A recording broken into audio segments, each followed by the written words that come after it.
They are two of the best sluggers in baseball. They're starting to heat it up for the Cardinals in the middle of the lineup. Matt Holliday and Albert Pujols. Yesterday, though, not just those two. Up and down the Cardinals lineup.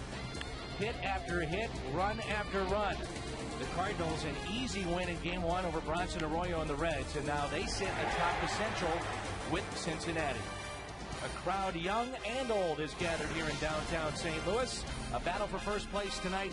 The Reds and Cardinals in game number 2. Chance to win that game. 3-2 hit out to right center. And that'll get down Jay Over and Phillips, a one-out base hit.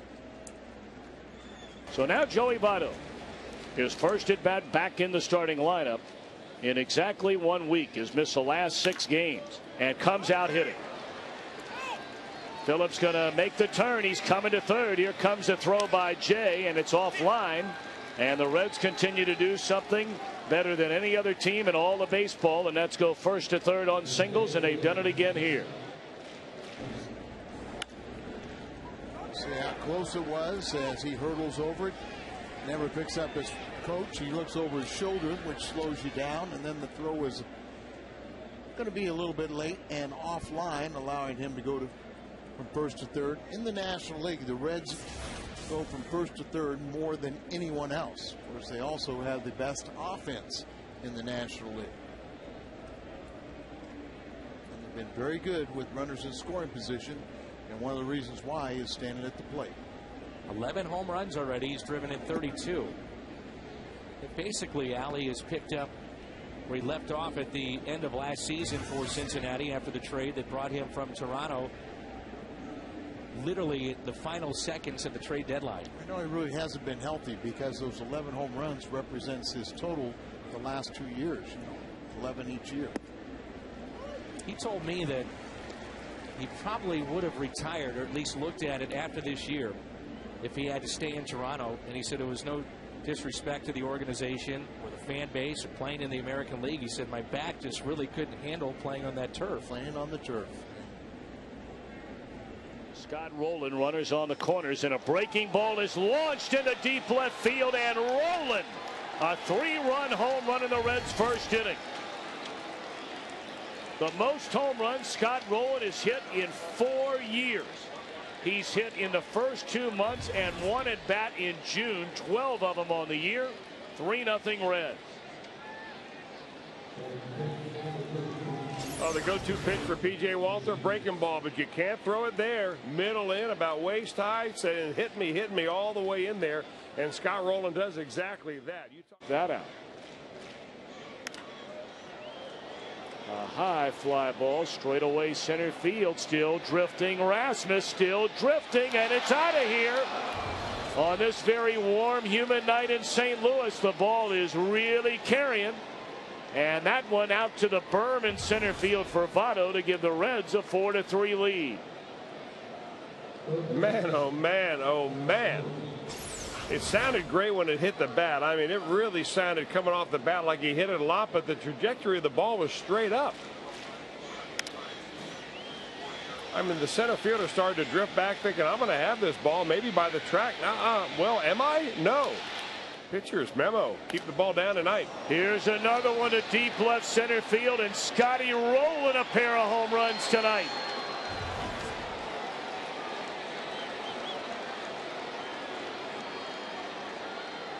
A 3-run bomb in the first inning, a solo shot in the third, and Rowland now with 13 home runs on the year, a team high, as are his 36 runs batted in. Oh, the Reds have swatted 3 of them, 2 of them by Rowland. He has not waited long at all. 1-1-0 pitch. That's the first one he sees right there. Rowland does, and he got a breaking ball the first time, a fastball that time.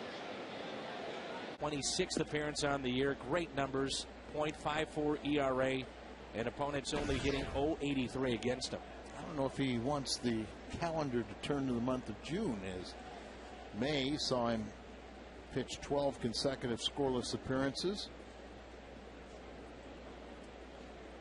How about this Cardinals offense? We're not talking about a lack of hitting or offense by the Cardinals tonight, or really since the weekend. Go back to the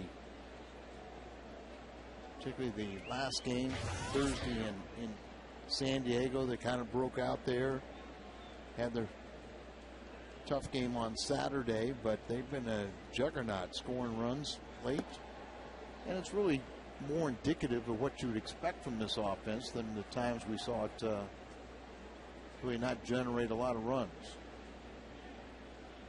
Here's a 1-0 pitch to Votto. You saw the numbers against lefties, and he's hitting under 260 against those lefties. He's one of the best young hitters in baseball and a real classy young man, and he is absolutely frustrated. Joey Votto. Guccione is they're both having their conversation. And Votto was upset the call by Crawford at first, and certainly didn't like that strike call. There is a way to make your point, though. Head down, stepping away, getting back in the box, but you know, your body language, at least your motions, aren't towards the umpire. Right. Remember the called strikeout on the ball that was a foot outside back in the fifth inning started this conversation too. 1-2 slicing and foul. That was against Trevor Miller back in the fifth. Then we saw Boggs, and now Reyes.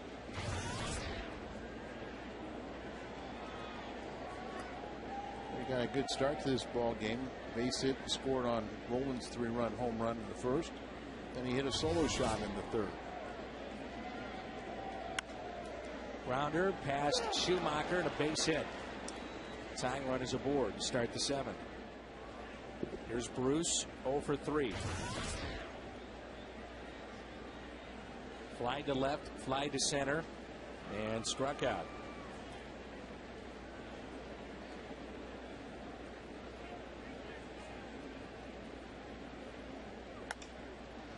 Base hit. Bruce was 0 for 8 up to that point against Reyes. Sure, Brooke Jacoby, the Cincinnati hitting coach, is going to tell him, look at how many base hits are out there towards left field. Don't be a pull hitter. Go with that pitch away. He's got great power at all fields there. He just almost standing flat-footed, just flicks the wrist and goes with the outside pitch. And as they were expecting him to pull in the infield, and finds a hole on the left side. There's Johnny Gomes. He's hit into one double play this year. Find that a little surprising, only 3%. Yes, because he swings really hard, so he doesn't get out of the box quickly.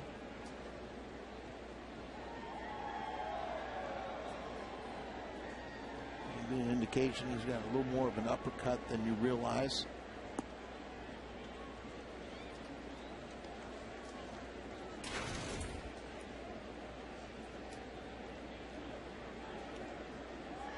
Gomes tonight, pair of walks, runs scored, also struck out back in the first. Over 300, 7 home runs, but 34 RBIs. He's played himself into an everyday job. Sure has.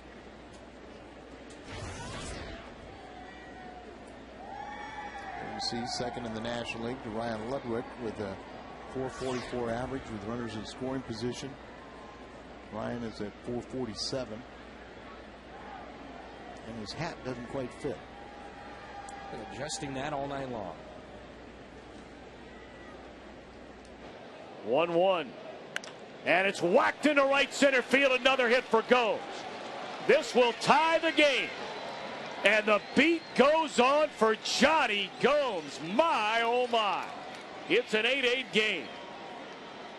Man, has he been money. I'll tell you what, he's doing some things this year that he never did before. Certainly did not do in a Reds uniform even last year, which was hit the ball like this with authority to left field. Decided he's going to let that ball get deep on him, and used a big part of right center field there, and a line shot in the gap. Reds go first to third, score a run. It's tied up at 8. Defense. The 1-0 pitch. High fly ball into left center field. And this will bring in the go-ahead run. Tagging and scoring is Bruce. Excellent job by Drew Stubbs. And after giving up the lead in the bottom of the 6th, the Reds have recaptured the lead here in the 7th. 9-8. So bases loaded. Base hit. Cardinals could retake the lead. Cavanaugh has 7 hits in those team high 24 pinch hits. Remember, 2 of those 7 hits have been home runs. 2 outs. First pitch to him. Taken for a strike.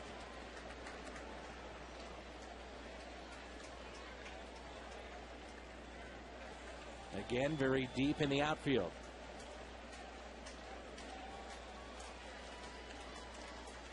All the runners should be getting big leads. As Motto way off the first base bag. 0-2. One of the most dramatic moments of the year as we flash back early on this season. April 9th, he went down to get it. With 2 outs, 9th inning, Stavanoa with a home run. It went off in Philadelphia to break a 1-1 tie as a pinch hitter. And he strikes out here with the bases loaded. We played 7. Cincinnati 9. St. Louis 8.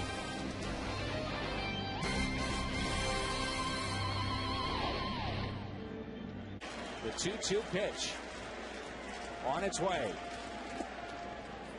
Tough pitch to take.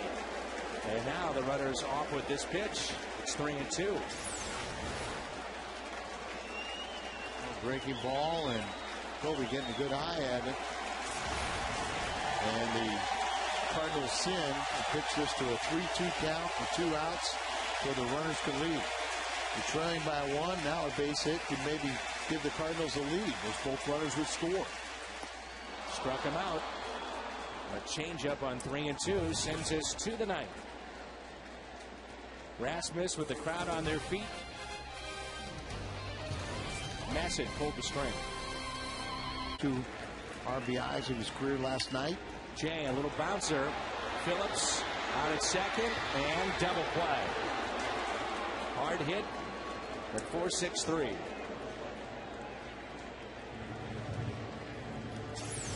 The equation has got to be hit hard in order to turn the double play. You see Phillips almost falling down, but gets the pass over to his shortstop, and Freeze trying to stay high, trying to force that high throw, but that Cabrera just drops that ball down, making Freeze slide, and now Ludwig will pinch hit here. Here in the bottom of the 9th. Fly ball left field. Heisey lost his footing, tries to recover, makes a sliding grab, and the Reds have won it 9-8 in St. Louis. Cloudy all day, but quite warm, quite muggy. It's the kind of weather when the baseball will fly. And the right team's in town for that, the Reds and the Nats game, too. We had some fireworks, to say the least, here last night. And the Nats have beaten Cincinnati now 4 times in a row over the last 2 years. Ray Knight's with us for one night. I'm Bob Carpenter. He's hit 11 homers on the year. Number 6 in slugging percentage. The guy on deck is number 3. Then the Nats have 2 guys in the top 10. There's Scott Rowland at 576.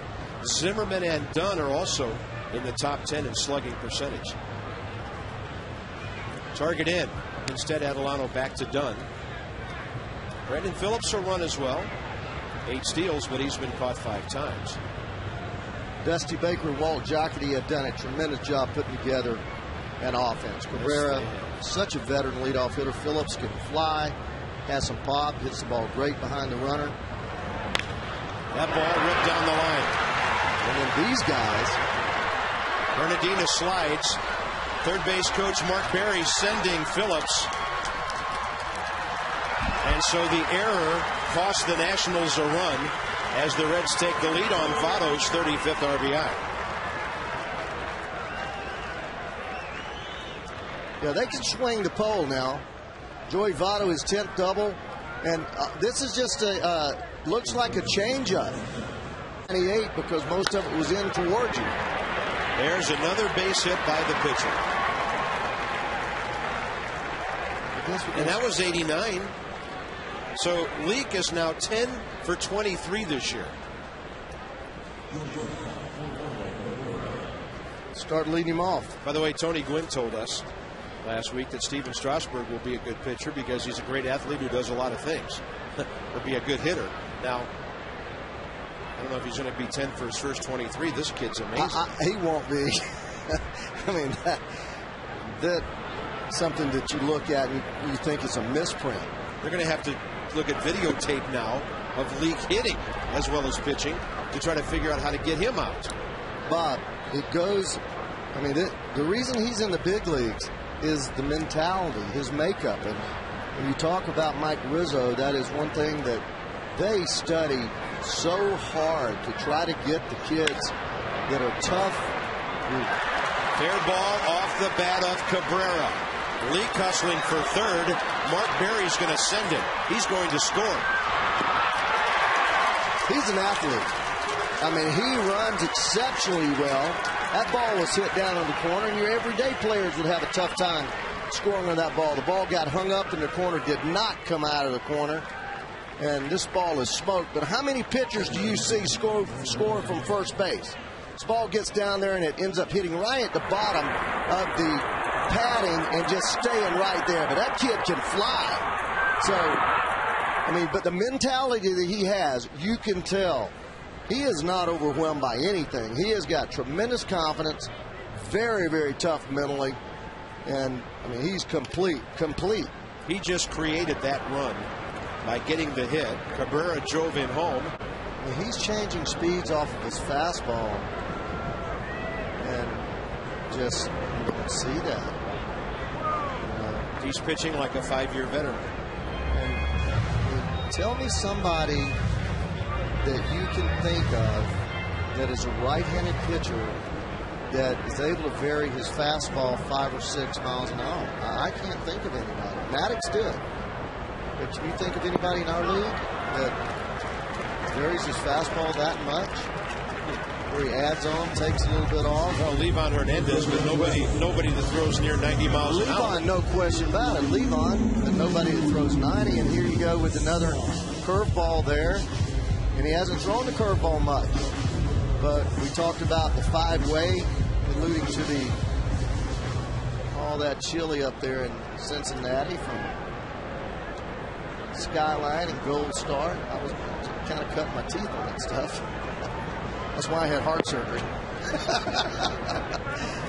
Well, I wasn't going to say anything, but they got a pizza joint that I like over there.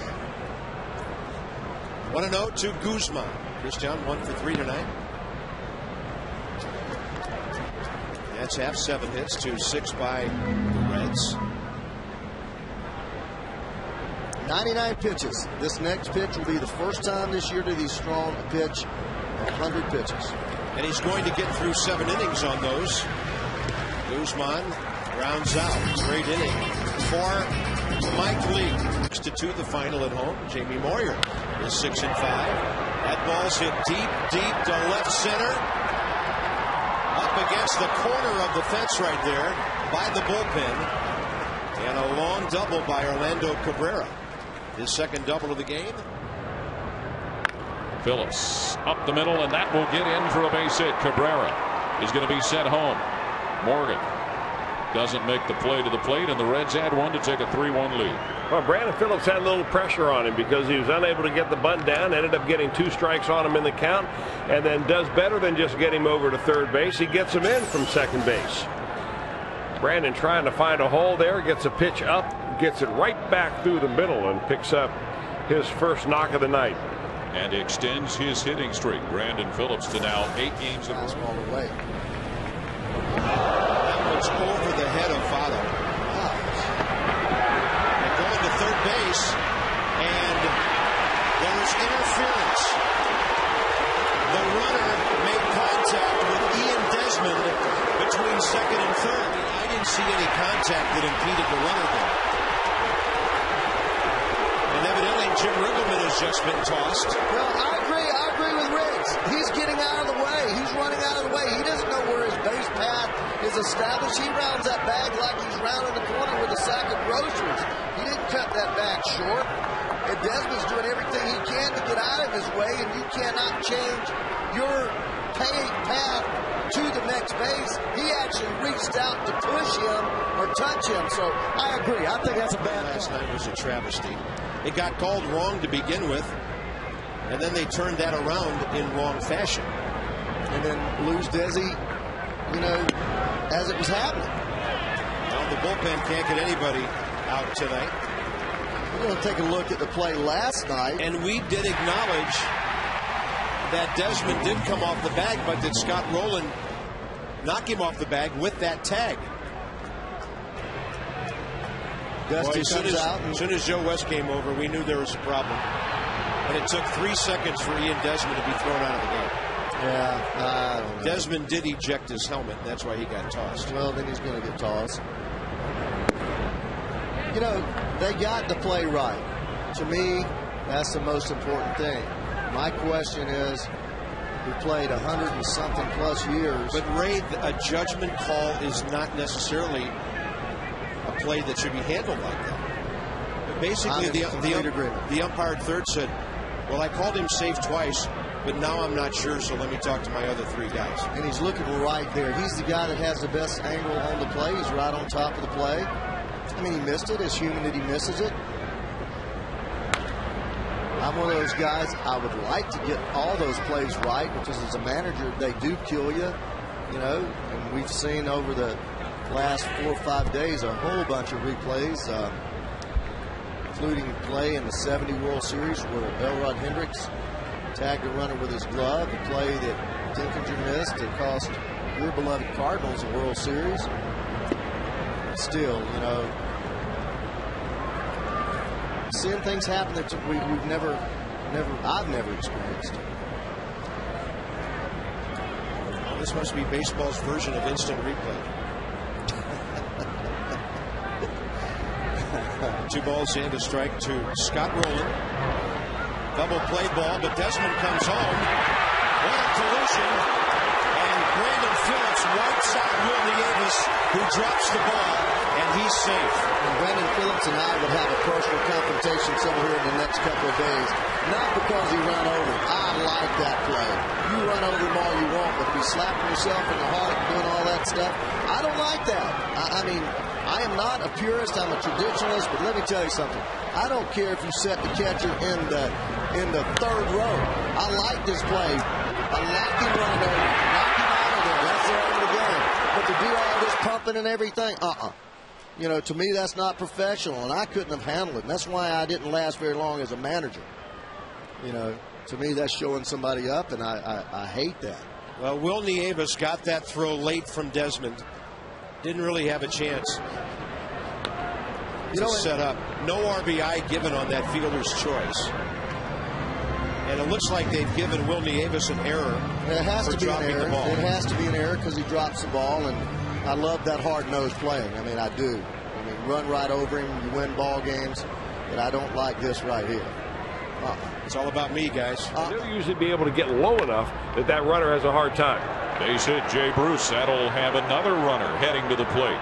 Throw by Bernardina up the line, and the Reds add 1 more to take a 5-1 lead on an RBI single by Jay Bruce. Well, it all started with the double by Orlando Cabrera, the base hit RBI by Brandon Phillips, and the Reds continue now to play a little add-on. 3 in this inning, and they're trying to make it a blowout. Lefty versus lefty, Burnett versus Jay Bruce, and that's got to be awfully satisfying for Bruce after a couple of strikeouts to get a hit off the left-hander. Brandon Phillips to scattered booze steps in. He's always been a demonstrative ball player. He's one of those guys, if he's on your side, you like him a lot. Well, I like him as a player. You know,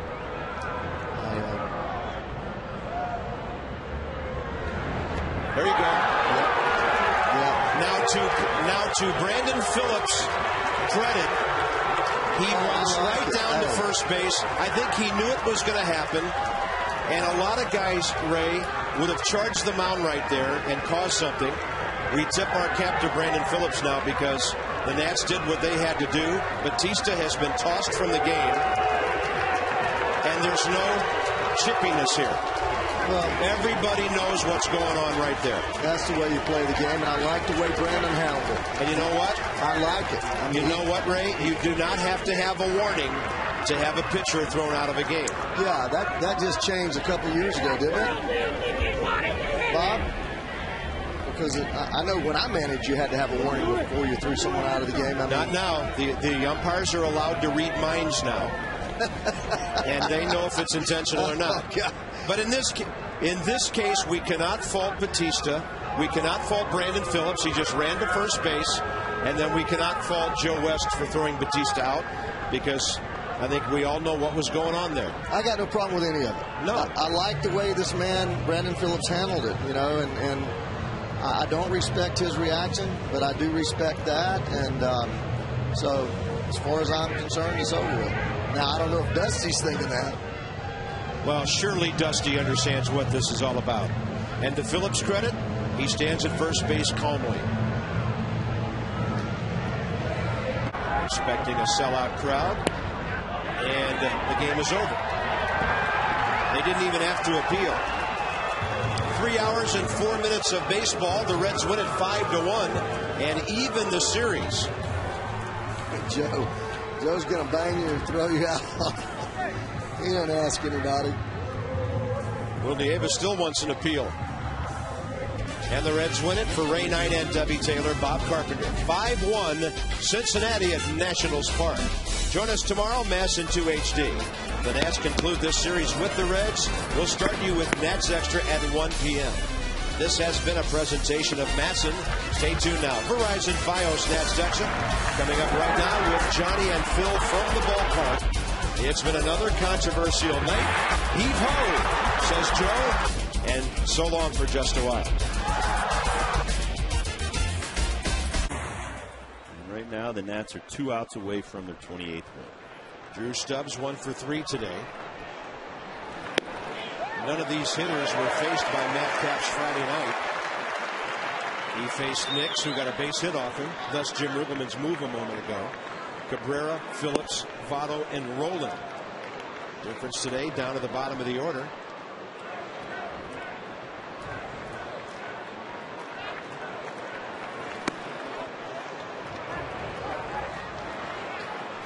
And there's Johnny Gomes, who's on deck for Corky Miller.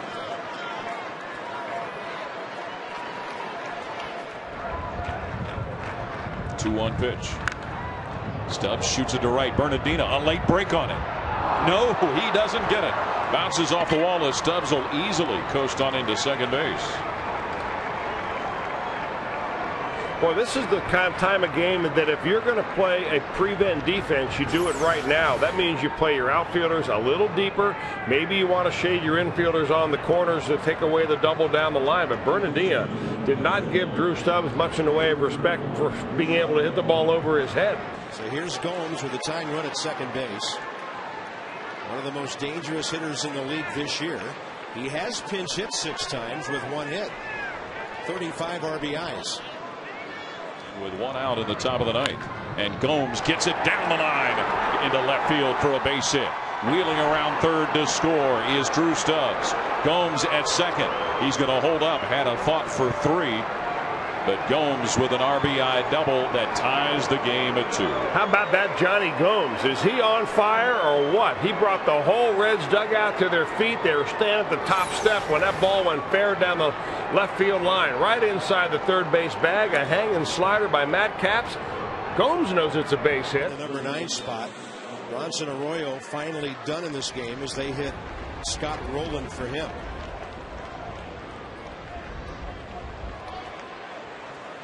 You don't make plays, the 8th and 9th innings will kill you. And the Nats are finding that out the hard way this week.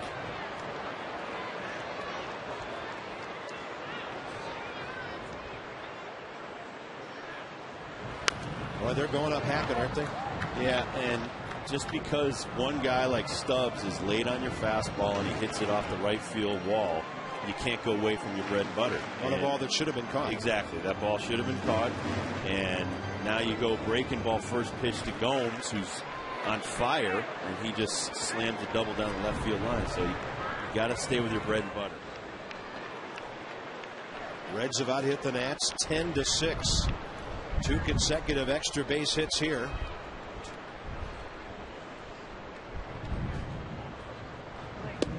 Did he go? Oh my goodness.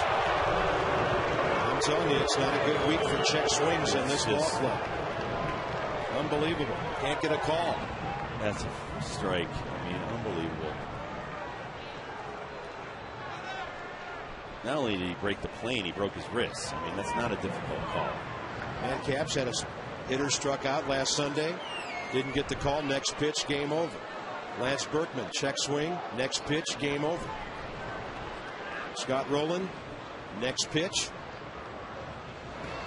And maybe the game over. How about this Reds ball club? Pitch hit home run for Scott Rowland. Brings in Johnny Gomes ahead of him. And the Reds have taken a 3-2 lead, and a lot of it helped with back-to-back key pinch hits. Well, after a strikeout to start the inning, a couple of doubles and a home run, the Reds have come back off the mat to score 3 in the ninth. And it is a 4-2 ball game. A hanging breaking ball right there. Matt Capps knew it as soon as it came out of his hand, and Scott Rowland, all he needed to do was put the sweet spot on it. And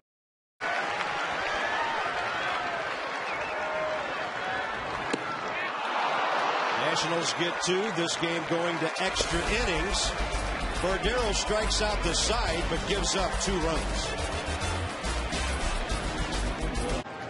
All right, you got those first 2 outs. Now you got to go extra hard on Bruce right here. Come on, Jay. It'd also be nice because it would bring Nix up to start the next inning if it went that far. Another lefty.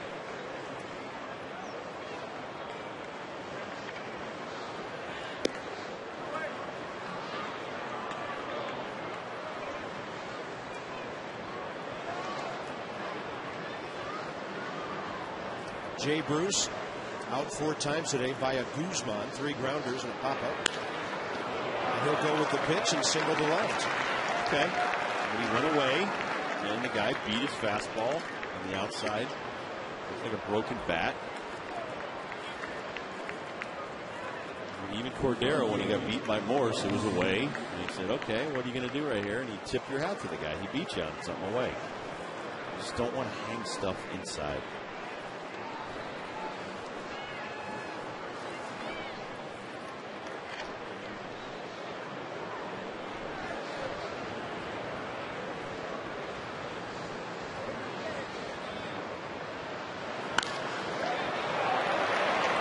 Another left-hander solves a Nats lefty. Now 2 very smart at bats right there by 2 different hitters. Younger Bruce went to left, and then an older Nix who's been around in both leagues. Both of them went to left field with the fastball. 2 on, 2 out. Drew Stubbs will be next, and Jim Riggleman will go to a right-hander. Now Drew Stubbs will be the man faced by Miguel Batista. Came in last night, pitched 1 scoreless inning, drilled Brandon Phillips, thrown out by Joe West, earned the season-long respect of his teammates, and here he is 1 day later. That's a good club, though, for McGill. I'm in that Joe West being given the heave-ho. It's good club. Stubbs. Base hit. On the move is Bruce. Throw is up the line. And the Reds get the lead of 1 run. How about Drew Stubbs coming in back-to-back innings and getting it done? Led off the last inning. After 1 out against Matt Capps with a double going the other way. Here he takes a shot to right field again. This time drives in a run. As Jay Bruce will come around third base and score the go-ahead run. Now the runners will be moving, which also helps. He's got to get off. You got to be 20 feet off the bag by the time he throws the ball.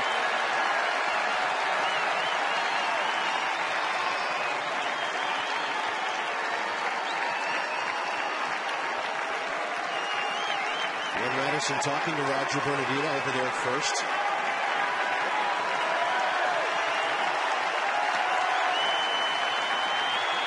Three-two pitch. And up the middle it goes. Out at first, the game is over. As he and Desmond reached for a pitch, it appeared to be ball 4. The Reds win it. They win the series in 3 hours and 5 minutes today, as Cincinnati dominates the last few innings and wins the ball game. Well, he threw a pitch way outside. Ian tried to make something happen. He dove for first base. Hopefully he did not get hurt. He hit that bag really hard. Mets lose their 5th extra inning game in 6 tries this year, losing it to the Reds 5-4, and Cincinnati wins the series.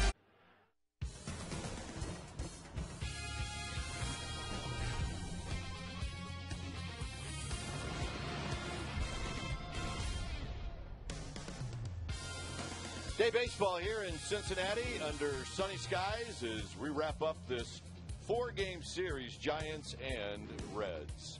Hi again, everybody. I'm Dwayne Kuiper. Alongside me is Mike Krukow. Well, the Giants can take the series with a win today. You see the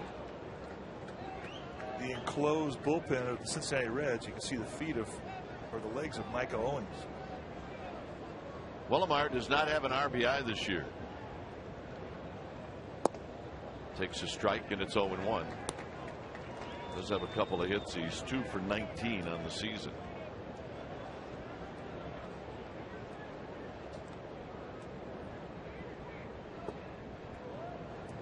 Wow, that is way off the zone.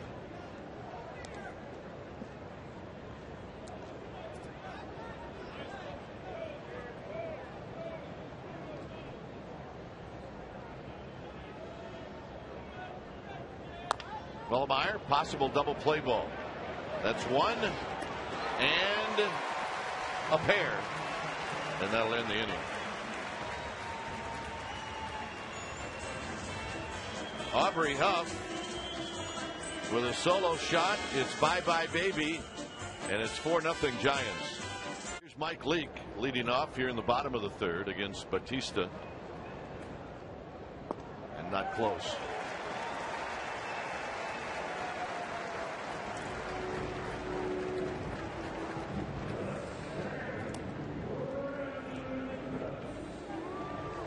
Here's Phillips.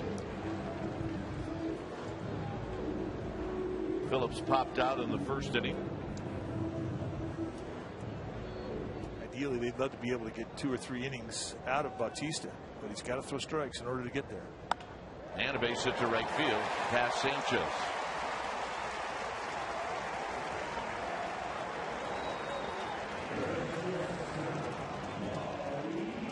And here's Giannis. Second hit for the Reds, the first off of Batista. And when you're so concerned about your mechanics and just trying to throw a strike, you know, you don't really compete. You don't really pitch to a hitter's swing, to the holes in the swing. You're just trying to throw it up there to get it into the zone. And Brandon Phillips taking advantage of the gift. And you got to tip your caps to Phillips. I mean, he didn't try to do too much. He didn't try to hit the 5-run homer. Nice opposite field base hit.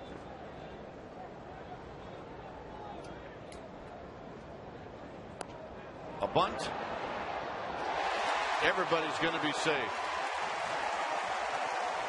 Right now, this inning really isn't going too well for the Giants. Or for Denny Batista. Now Dusty Baker playing for runs, trying to get guys in score position, stay out of the double play.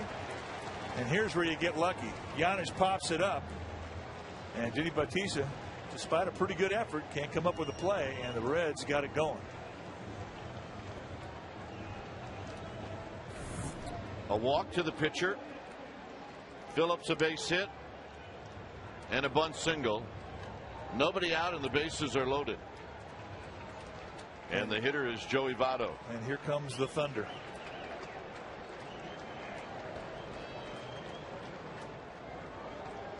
Leake, Phillips, and Giannis are your base runners with nobody out.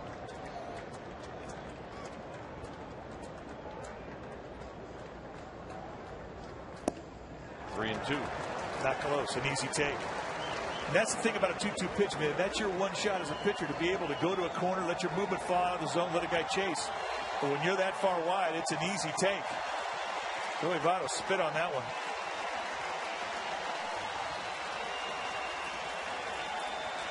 And Bautista has definitely gotten this crowd into this game.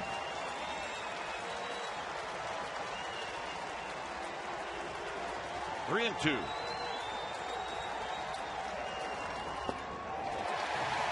Not close.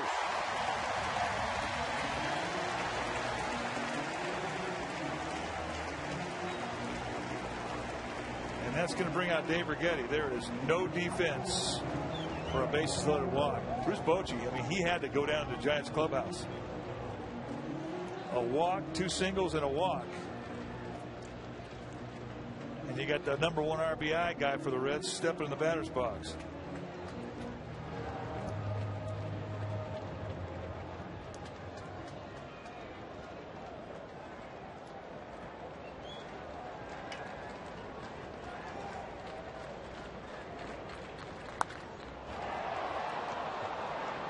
Andres Torres circling. He is going to go to third, and it's cut off by Uribe. And coming in to score is Phillips.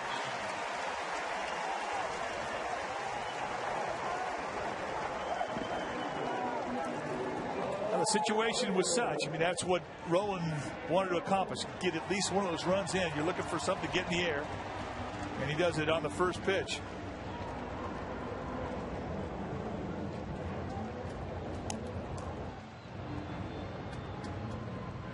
So here's Gomes.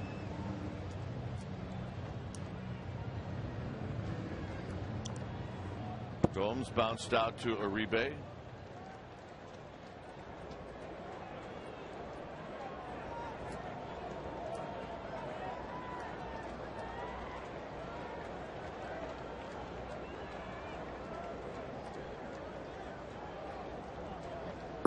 And a strike. No, I beg your pardon. No ball. Make it 1 ball and no strikes.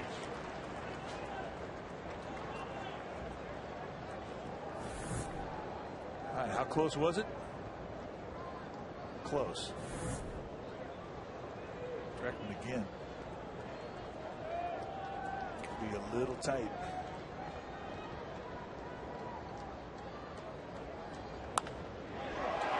Foul.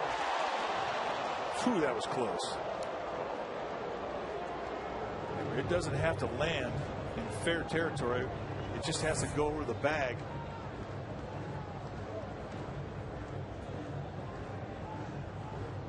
That was extremely close. It hit the chalk line before the bag and then just hooks foul. Gary Darr, the third base umpire, making the call.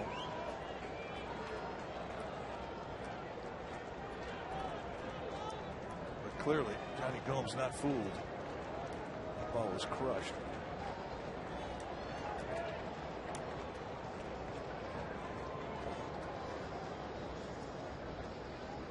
The 1-1.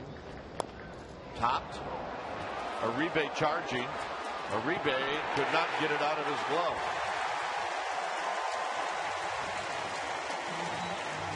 It'll be an infield hit. Well, that's a leg RBI from Johnny Gomes. It's amazing how fast the guy can get down the line when he's sniffing an RBI and a base hit. A little sloppy exchange, and that's all Gomes needed. And the inning prolongs. And here's Jay Bruce. Jay Bruce singled in the second.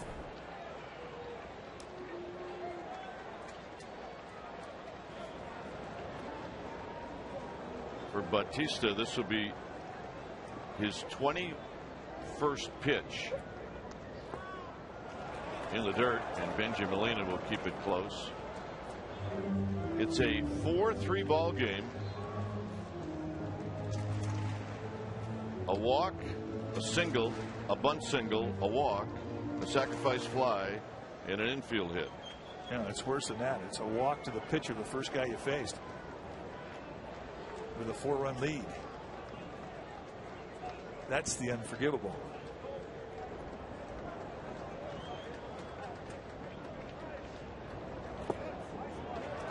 2-0. It just seems like every guy he's faced this inning, it's been 1-0, 2-0. He's been behind. He does not look comfortable. And he's one big swing of the bat from giving it all up. And he's pitching to a guy with power, and he's got a 2-0 count. Cruz bounces it toward right, in the hole, base hit. Here comes the runner, Votto to the plate. Here comes the throw. It is not in time. Been a 4-run inning.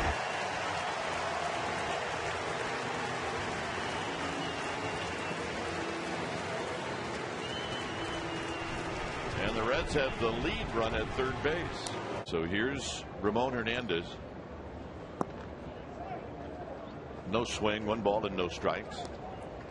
96. Just introduced himself to Hernandez. Hernandez is lined out to left. He's popped out to short. He's hit a fly ball to right field.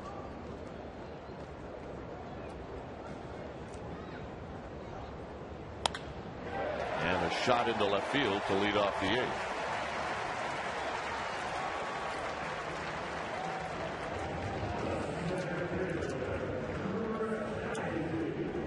And here's Heisey.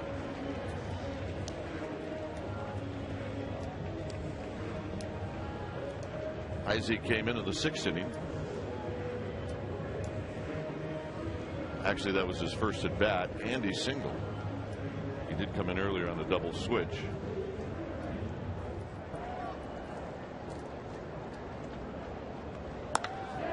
Driven out into left field, and Torres is going to have it shoot by him.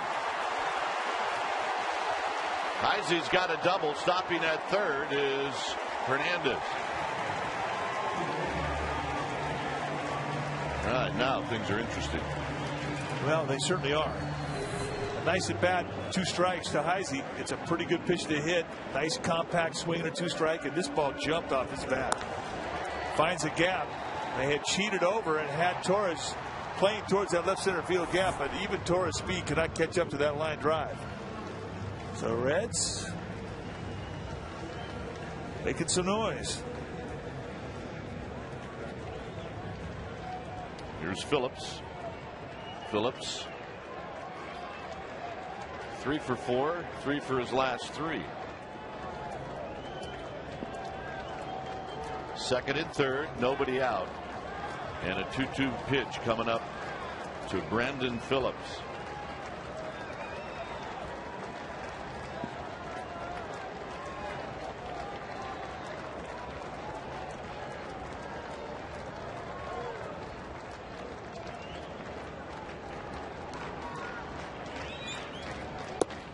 Oh, again, he goes outside. I mean, it's great location with the fastball, and you got a base to play with.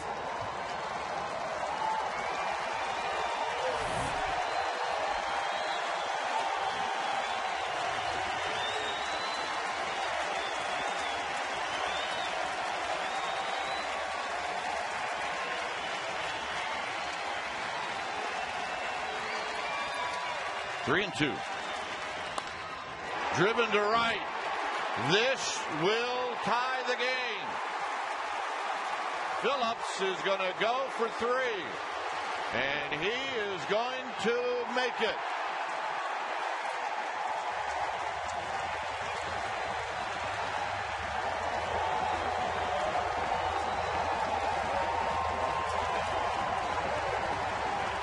It is 6-6. How about this at bat? We've seen him do it all series long, and this is not a hanger. That's 3-2 paint at 96, and he goes inside it and goes right field line and gets it past Scherholtz. And with his speed, once it rattles around the corner, an easy take a third. What an at bat from Brandon Phillips. That's the big leagues right there. That's a guy making a pitch. It was not a hanger. He made the pitch he wanted, and Phillips just going down and beating it. It's quite an at bat. Here's Votto.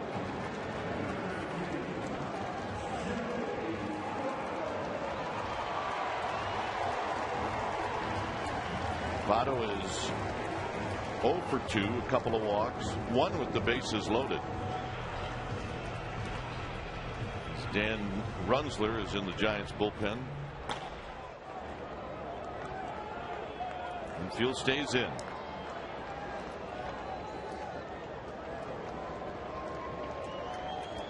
Swinging, ground ball up the middle, base hit. Scoring is Phillips. Reds take a 7-6 lead. It's the one that really drives you crazy. Yeah, Mota thought he had it. It's kind of a medium hit ground ball that you just can't get down on enough to glove it. You're thinking you have it all the way, and he just kind of gets a changeup. You expect a little more ground ball than what he got.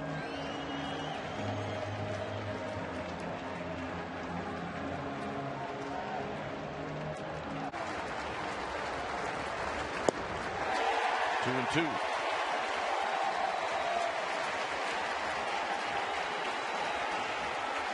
The Reds have not had a 1-2-3 inning all day.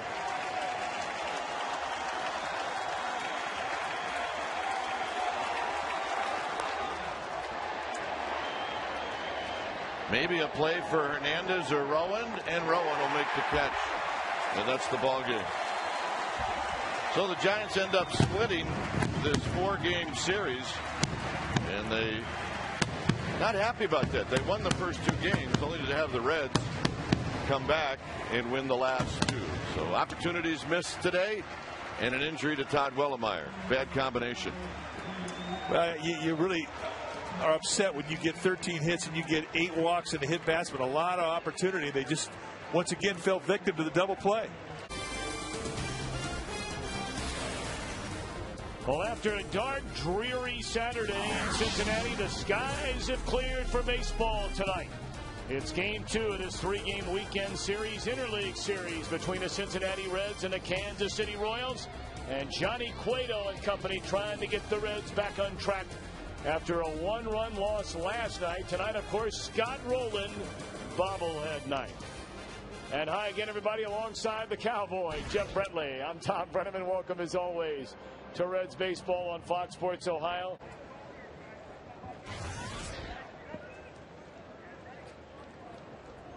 Brandon Phillips riding the tide of a 14-game hitting streak. Looks at a strike on the outside corner. When you look at this ball game, Tom, and you look at how the Reds hitters swing the bat and the guy that's on the mound, and you think to yourself, okay, this is a fly ball pitcher facing a club with some power. Oh, Moses. Deep into the night left field, hitting streak 15 and a 1-0 Reds lead. I didn't get to talk about, they were thinking they were going to hit a bunch of home runs today.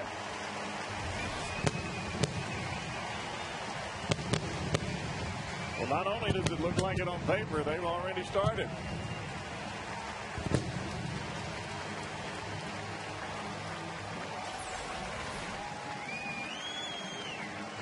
Supposed to be away.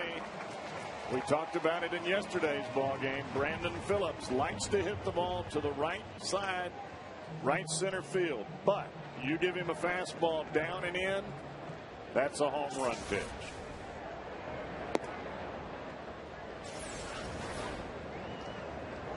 Bam.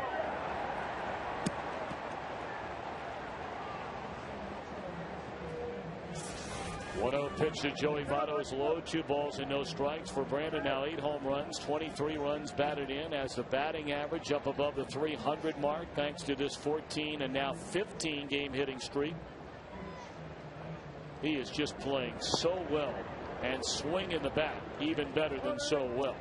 That's the 12th home run that Bannister has given up this year.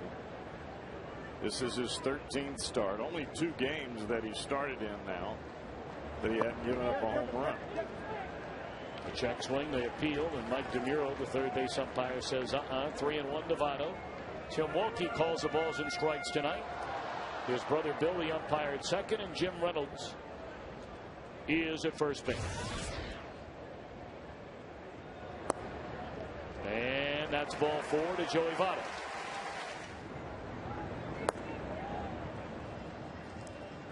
Scott Rowland bobblehead night tonight.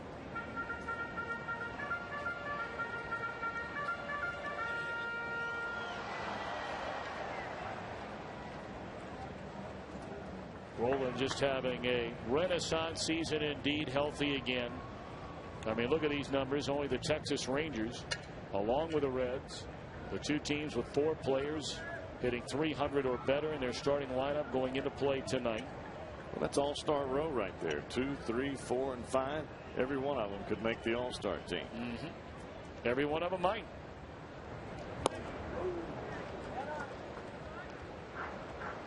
Good job.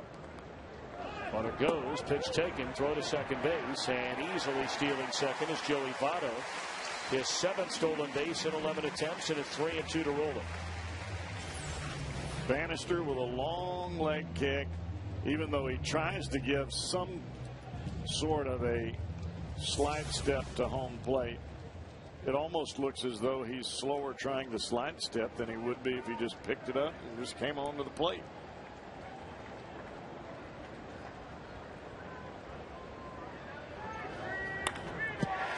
Base hit left field. They're going to hold the runner at third base. So Scott Rowland, 4 hits last night. A base hit his first time up tonight. He is rolling. Watch how this ball, how hard it is hit into left field. And this is for a guy in Scott Podsednik that cannot throw a lick. I mean, he can barely get the ball back into the infield with a good running speed and a good crow hop coming home. Watch where the ball is. I mean, the ball bounces before it gets to the cutoff man. The problem with it is Roland hit the ball so hard, there's no place for Votto to go. Well, now you have Johnny Gomes, the second best hitter in the National League with runners in scoring position this season. Only Ryan Ludwig of St. Louis has been better than Johnny. Reds already in front, 1-0.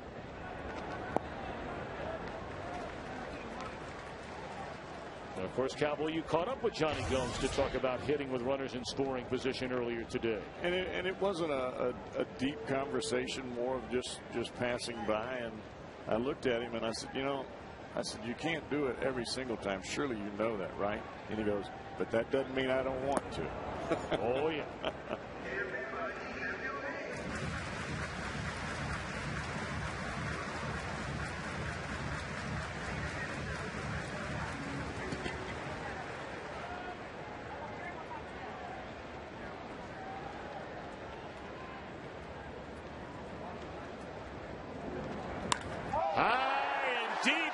Center field, Johnny, 3-run Nick fly.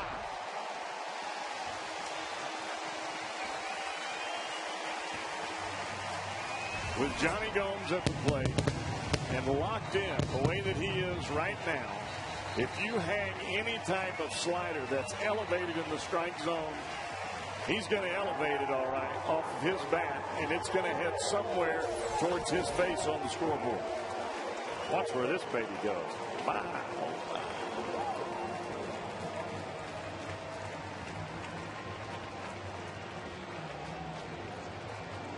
Ooh-wee. Ooh, that's good. That's not that high. That went over the Kroger signs in the upper deck. Goodness gracious. Royals 5, Reds 4. Bottom of the 3rd inning in front of a good crowd tonight at Great American Ballpark on Scott Rowland bobblehead night. Reds got 4 runs off Brian Bannister in the bottom of the 1st inning. It all started with a solo home run by this man, Brandon Phillips.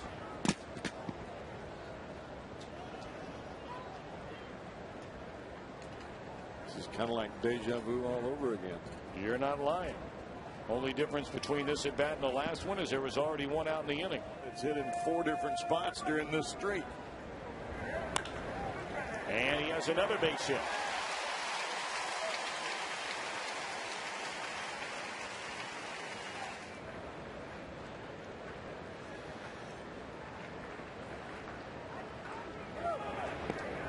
Phillips takes off, and what a pitch to run on. A breaking ball that sails high and away. Now Brandon going to third. Here comes the throw there, and Brandon is safe at third. And Callaspo cannot believe it.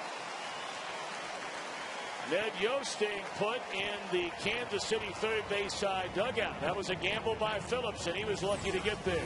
Well, you have to remember, if you're going to go, you can't think about it. The ball's off the glove. He sees the ball, and he's gone. Now, yes, big-time gamble, but he knows that the ball is behind second base. There's already somebody standing on second. So the man who has the baseball has to throw it over the second base, over the shortstop's head. Ball's high, he's safe. There's ball 4 to Joey Votto. Now the Reds have 2 on with nobody out in the third, down a run. 3-0.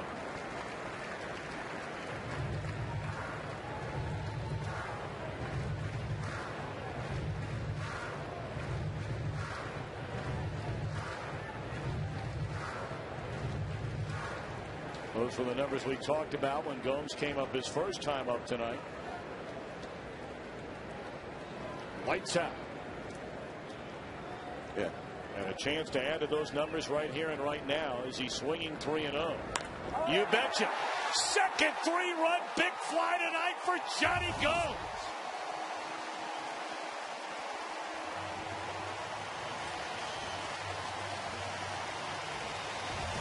I guess I might have to do it again. Let her rip. Woo, that's good. That's hot. That's nice. What I'm talking about. Bob McClure goes out to the mound. Pitch him tough, son. 3-0 right down Broadway. Wow. He's getting a curtain call on this one. I mean, we're in the third inning. He's got 2 home runs and 6 runs batted in. He's going to make sure he gives everybody 5 in that dugout. Well, the guy he needs to make sure he gives 5 to is Johnny Gomes. Oh, boy. And the next batter, Bruce, launches one into left field. It's up against the wall. And Jay making a turn, coming to third, and he is safe for the triple. And Johnny Gomes, the first guy standing up, giving Jay Bruce a mini curtain call. It's getting awfully loud. 3-0 pitch. Good morning, Vietnam.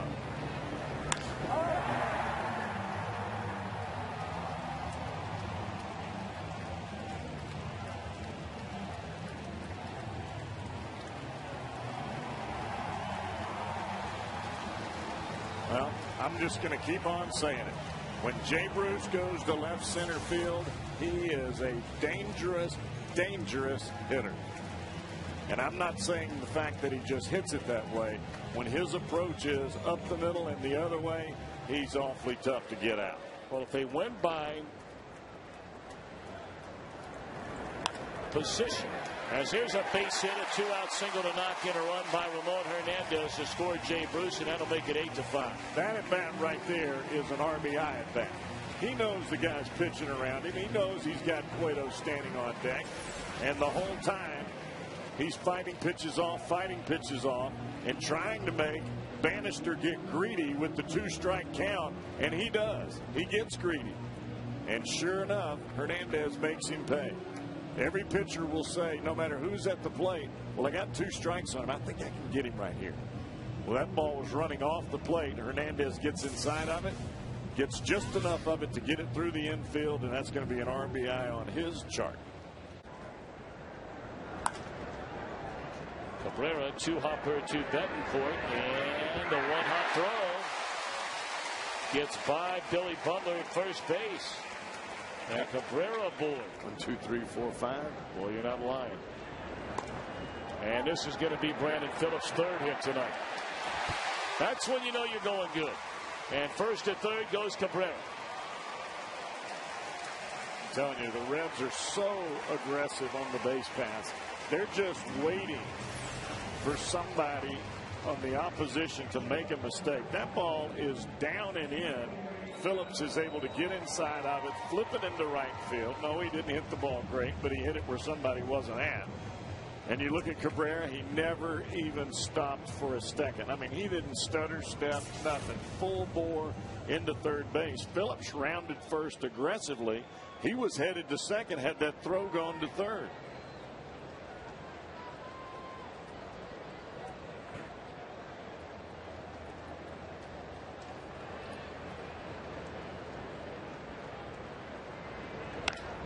Votto rips one into right center field. That'll fall in a hit and drive in another run. It is 9-5 Reds. You thought Joey Votto was in line for a big night tonight. He's on base for the third straight time. He gets a fastball, and this fastball he hammers.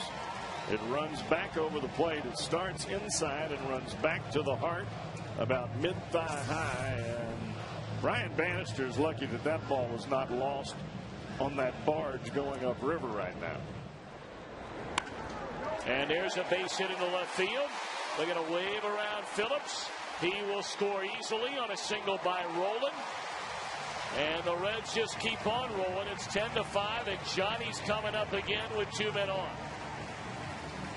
You can see the arm of the third base coach, Mark Berry, never stopped waving. He was waving his arm as fast as he could as Phillips comes around third base. He gets a great jump. Now remember, we told you earlier, that man right there does not have a good arm. Watch this throw. Not even thinking about getting there on time. 0-2 on Getz now. Somebody help this young man right here to try to hit this split finger that's fixing to fall off the coffee table. 0-2 to Getz, and here it comes. Well, he hits it, but it's a weak pop-up in the left. It'll put this baby in the books. So after a very tough night last night, a tough one to lose in extra innings, the Reds bounce back tonight and win by a final count of 11-5. And you take a peek out in Arizona, where the Diamondbacks are leading the Cardinals 7-2 in the bottom of the 7th inning. And Cowboy, maybe they get that game back that they lost in the standings last night. Well, each and every day is a different kind of approach. You play your game, and then when your game is over, especially when your opponent is out on the West Coast, you get to go back and kind of see how they're doing. But the bottom line right now is you come to the ballpark every day, give yourself an opportunity to win, and you don't worry so much about that other club until it's time to worry about them.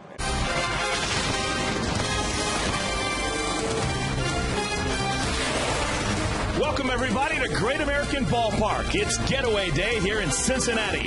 The Dodgers back in first place, hoping to complete the sweep of the Reds and then head off to Boston. It's the Dodgers finishing off a series against the Cincinnati Reds. Hello, everyone. Day baseball here in Cincinnati. Glad you could join us. With my partner, Steve Lyons, I'm Eric Collins. The Dodgers, the best record in the National League. They're back in first place in the NL West. And a big reason why is what they've done the last couple of days. They've been the kings of the Queen City. Well, I just think it's so important that when you go on the road and you're facing a team that's leading their division like Cincinnati, you've got to play well. And you have to hit, and you've got to pitch. And they've done that in the first 2 games of the series. Rafael Furcal in Game 1 had 5 hits. Manny Ramirez hit a home run in both games of this series. And Andre Ethier went deep yesterday, so the offense has been there big time. As good as the offense has been, the pitching has probably been as good, if not better, for the Dodgers last couple of days. Huge start for Hiroki Kuroda to get this starting staff back on the right foot, and then followed up by Clayton Kershaw. Look at the numbers. Over 12 innings pitched, just 1 earned run. You're going to win a lot of games like that. Dodger baseball coming up. Final game of this 3-game series. The rookie, John Eli, gets the ball against the Reds, Bronson Arroyo. Don't show all your weapons too quickly. There's a breaking ball. Down the right field line. That's going to make it all the way to the wall. Extra bases for Bruce. Ethier gets it back to the infield, but a 2-bagger. Second hit allowed by Eli. Man in scoring position now. A lot of left-handed hitters, especially when they're facing right-handed pitchers, know that they're going to see something off speed, either a big hanging breaking ball or changeups. That ball, to me, looked like a breaking ball that didn't break. It didn't look like it had the same action as his changeup. Pitch was 77 miles an hour. Corky Miller steps in. Corky takes down low. We were talking about Casey Blake. His given name is William Blake. What do you think the given name of Corky Miller is? Corky. Parents said, I like Corky. That's your given name.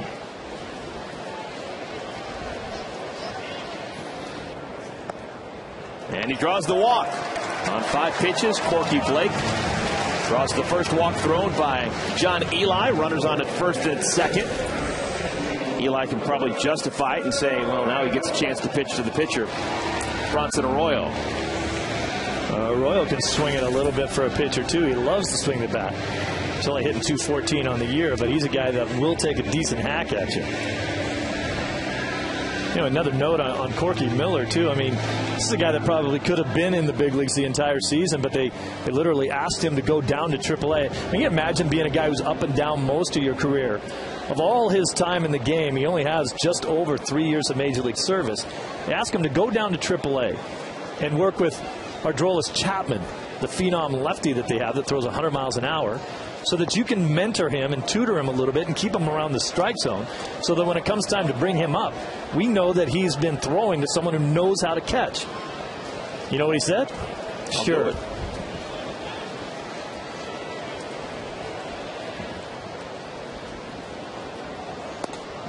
There's a strike. 1 ball, 1 strike to Bronson Arroyo. Arroyo 6 hits and 28 at bats. .214 batting average. Has 4 career home runs. Half of them off of Glendon Rush. Waiting on the 1-1 pitch. He swings and drills one back into deep left field. Did he get it all? He did. Home run. 5 career home runs for Bronson Arroyo.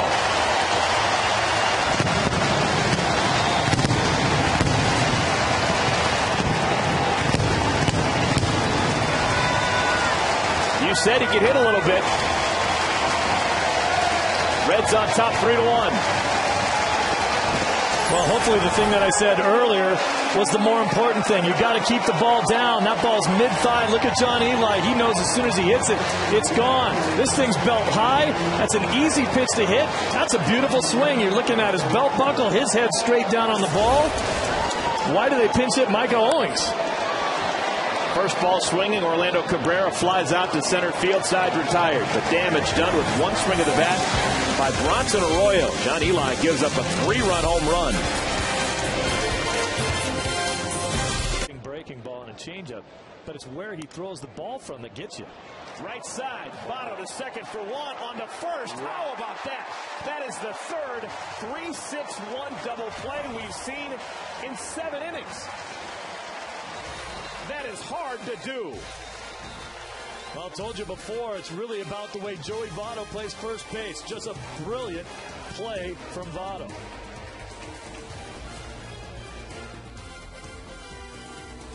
Runners on at every base. Jamie Carroll's going to be called back, and Manny Ramirez is going to hit.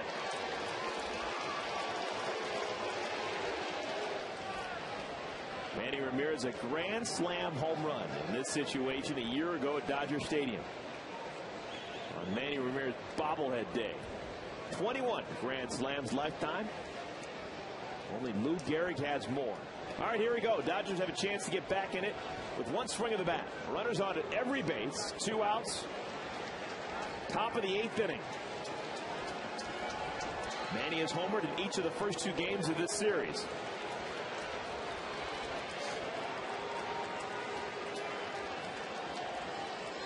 He's had success against Arthur Rhodes in the past. 4 hits and 10 at-bats, including 1 that left the building. Swings at the first pitch and hits a 2-hopper to the shortstop. Cabrera throws out Ramirez. That'll do it. Dodgers leave him loaded. 7-1. Reds, middle of 8. But the Dodgers are down to their last out. Jim Watson standing by to host Dodgers Live.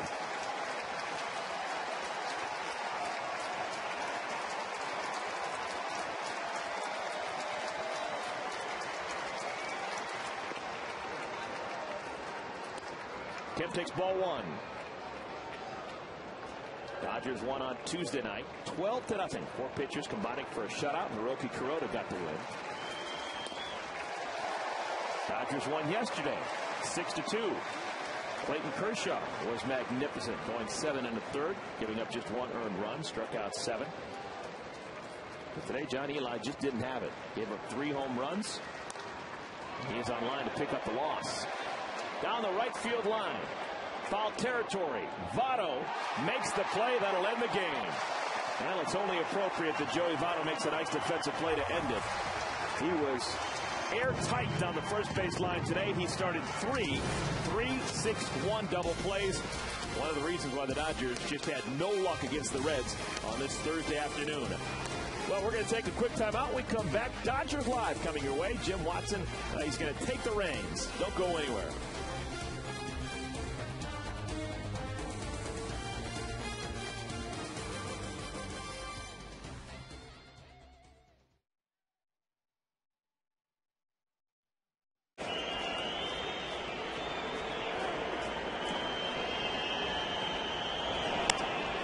Popped up, playable, coming on, Kotzman, he's there, game over, case closed by the DA. The Mariners win it 1-0. They sweep the Cincinnati Reds and hold the Reds to 1 run over 3 games. Ryan Rowland-Smith picks up his first victory since October 3rd of last year, and Artsma another save. He's 15 out of 19. Tonight, the Green and Gold will play host to the Cincinnati Reds. These two teams have a rich World Series history, but now through the beauty of interleague play, they collide in new battle and try to survive in their tightly contested divisions. It's Game 1, A's Reds next.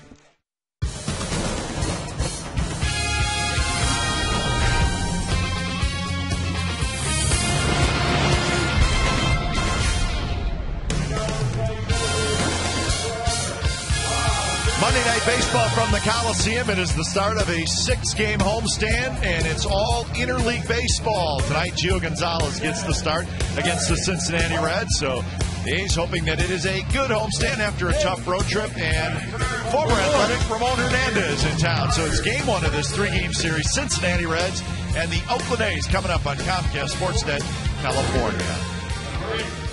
Hi again, everybody. Welcome to Oakland A's Baseball. Along with Ray Fosse, I'm Glenn Kuiper. And Cincinnati Reds, well, we haven't seen them since 2007. So we've been scrambling, digging in the media guide. What's this team all about? Well, what they are is a very good offensive team, and they're led by a young man by the name of Joey Votto. Well, last year he led almost every offensive department for the Cincinnati Reds. He has the power. He hits for an average. He drives and runs, and even salutes us. But this young man can hit. We actually saw him during spring training, since the Reds are now training in Arizona along with the Cleveland Indians at their complex. So we got a chance to see a very powerful hitting ball club. And I tell you, this guy can hit. There's no doubt a very powerful hitter. And with this lineup already very powerful, this should be something of a challenge for Gio Gonzalez tonight. 2 outs for Drew Stubbs. You see, there's that cutter. See how that ball moves away from the right-handed hitter?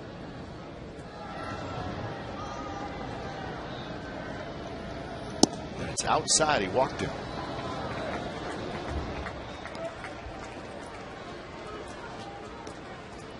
So the 2-out walk to Stubbs. We're going to get a pinch hitter. It's going to be Jay Bruce. So big, strong Jay Bruce is going to hit for Heisey.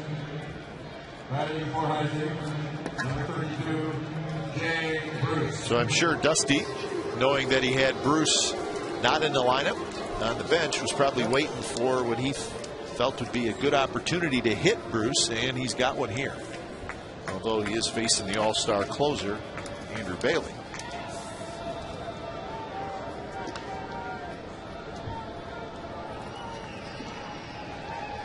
So here's Jay Bruce, and the first pitch is a curve in for a strike. Bruce with 9 home runs and 30 runs batted in. Don't forget about Stubbs at first. He has 14 steals. And there he goes. Swing and a miss, and he's going to make it. So the count is 0-2, but now Stubbs, the go-ahead run, is in scoring position. Andrew Bailey, not much of a chance for Kurt Suzuki, although a pretty good pitch to throw, but the jump by Stubbs was so great. Let's go after the hitter. Pop-up foul.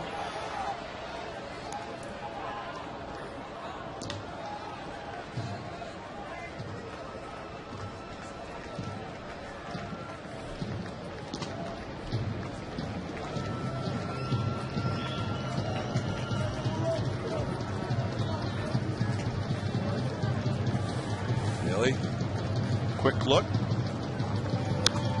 Another pop-up foul. Same pitch location. Same foul ball location. Count remains 0-2.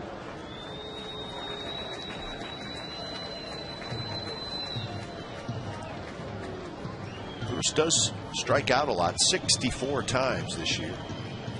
And as you go back to the curveball that he started him with to get the called first strike, just stand with a challenging fastball. Or here's a line drive to right. That's a base hit. Here comes Stubbs. Here comes the throw, and it will not be in time. The Reds take a 2-1 lead, and Bruce slides into second base. So Jay Bruce, pinch hitting here in the ninth, comes through with the big hit off Bailey.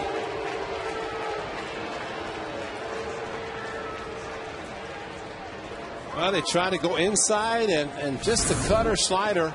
Kurt Suzuki inside, and he just did not have a lot of movement on the pitch. And Bruce actually had too much to plate, probably for an 0-2 pitch. And with Stubbs running with his speed, no chance for Ryan Sweeney to throw him out. Well, and give Stubbs some credit. He picked up the big stolen base. So full count. Outfielders coming in 3 or 4 steps, and the pitch is popped up. Hernandez is going to get there. He makes the catch. Side retired, but Kevin Kuzminoff on the first pitch of the bottom of the 9th inning homers down the right field line off Cordero. So we're headed to extra innings at the Coliseum. It's a 2-2 game.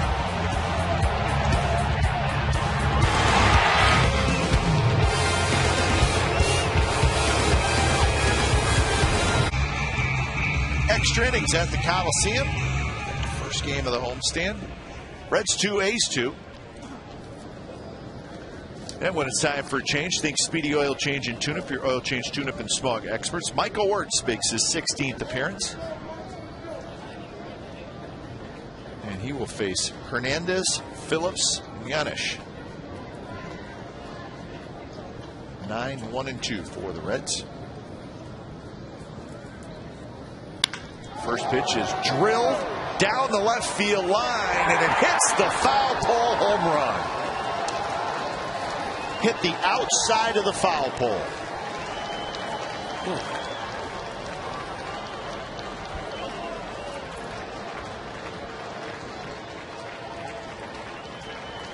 First pitch. Wow. So it's 3-2 quickly. One of those that's hit so hard, not much of a chance to hook. And Ramon, watch where this hits. Yep. Well, tailed right back towards the middle of the plate. And down the line. That close. Probably about 4 inches. That's about it. It's home run number 3 for Hernandez. And here's Brandon Phillips. Slider for a strike.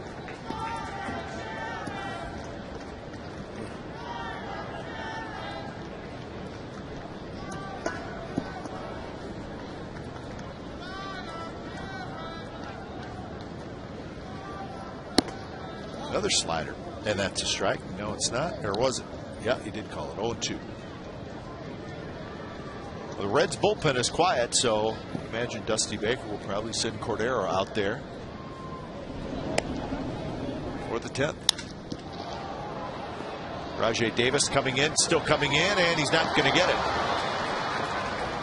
Brandon Phillips just jogging down the first base line. Rajai got a bad jump, actually broke back a little bit, and the speed of Phillips. Really just jogged down the first. Jog, and that's something that Rajai missed at that point, even though Ryan Sweeney backed him up. A's can take advantage and get a double play. Kurt Young will chat. His speed, boy, when you run hard, you can cause some things to happen. Yep. Bunt attempt right back to Wirtz, and he was going to take the out at first. So sacrifice for Giannis, and Phillips to second. I just wonder if anybody was yelling second, because as hard as the ball was bunted back to Michael Wirtz. But there might be a chance to get the runner at second. And that's the time to make the move. So with the left-handed hitter coming up, Votto, Bob Guerin's going to go to Cedric Bowers. We'll be back.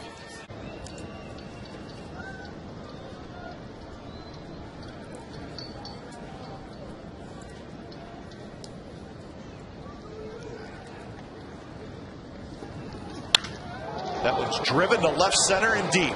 Rajay Davis is going to look up, and that baby's gone. Joey Votto homers, and it's now a 5-2 Reds lead.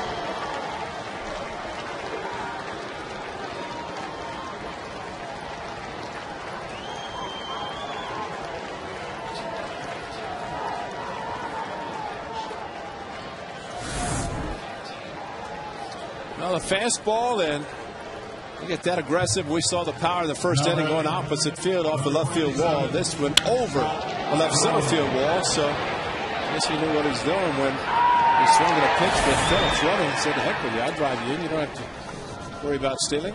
And he did. Had some power. Joey Votto, 3 RBIs in the game to give him 46 on the year. That probably would have been out in their home park too, right? That would have been out, yes. His double in the first inning would have been out.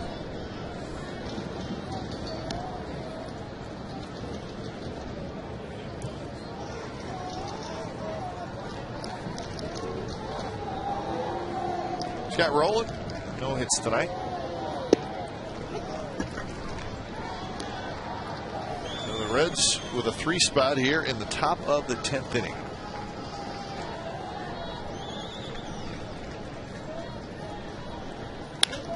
Rowland drives one.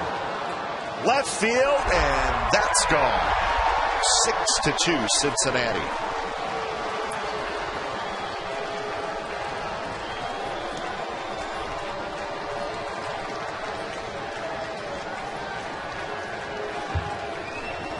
Three home runs in the 10th inning. Well, for a team that has this power, you give them a chance when the hitters count. And Scott Rowland a little bit towards the outside part of the plate, but a great top hand swing. And must be something about the Cincinnati Reds. Scott Rowland, of course, throughout his career, has always run the bases fast on home runs. He never took any sort of a trot. A couple of walks to lead off the inning. A single. A couple of ground outs to score the runs. The A's make the long one.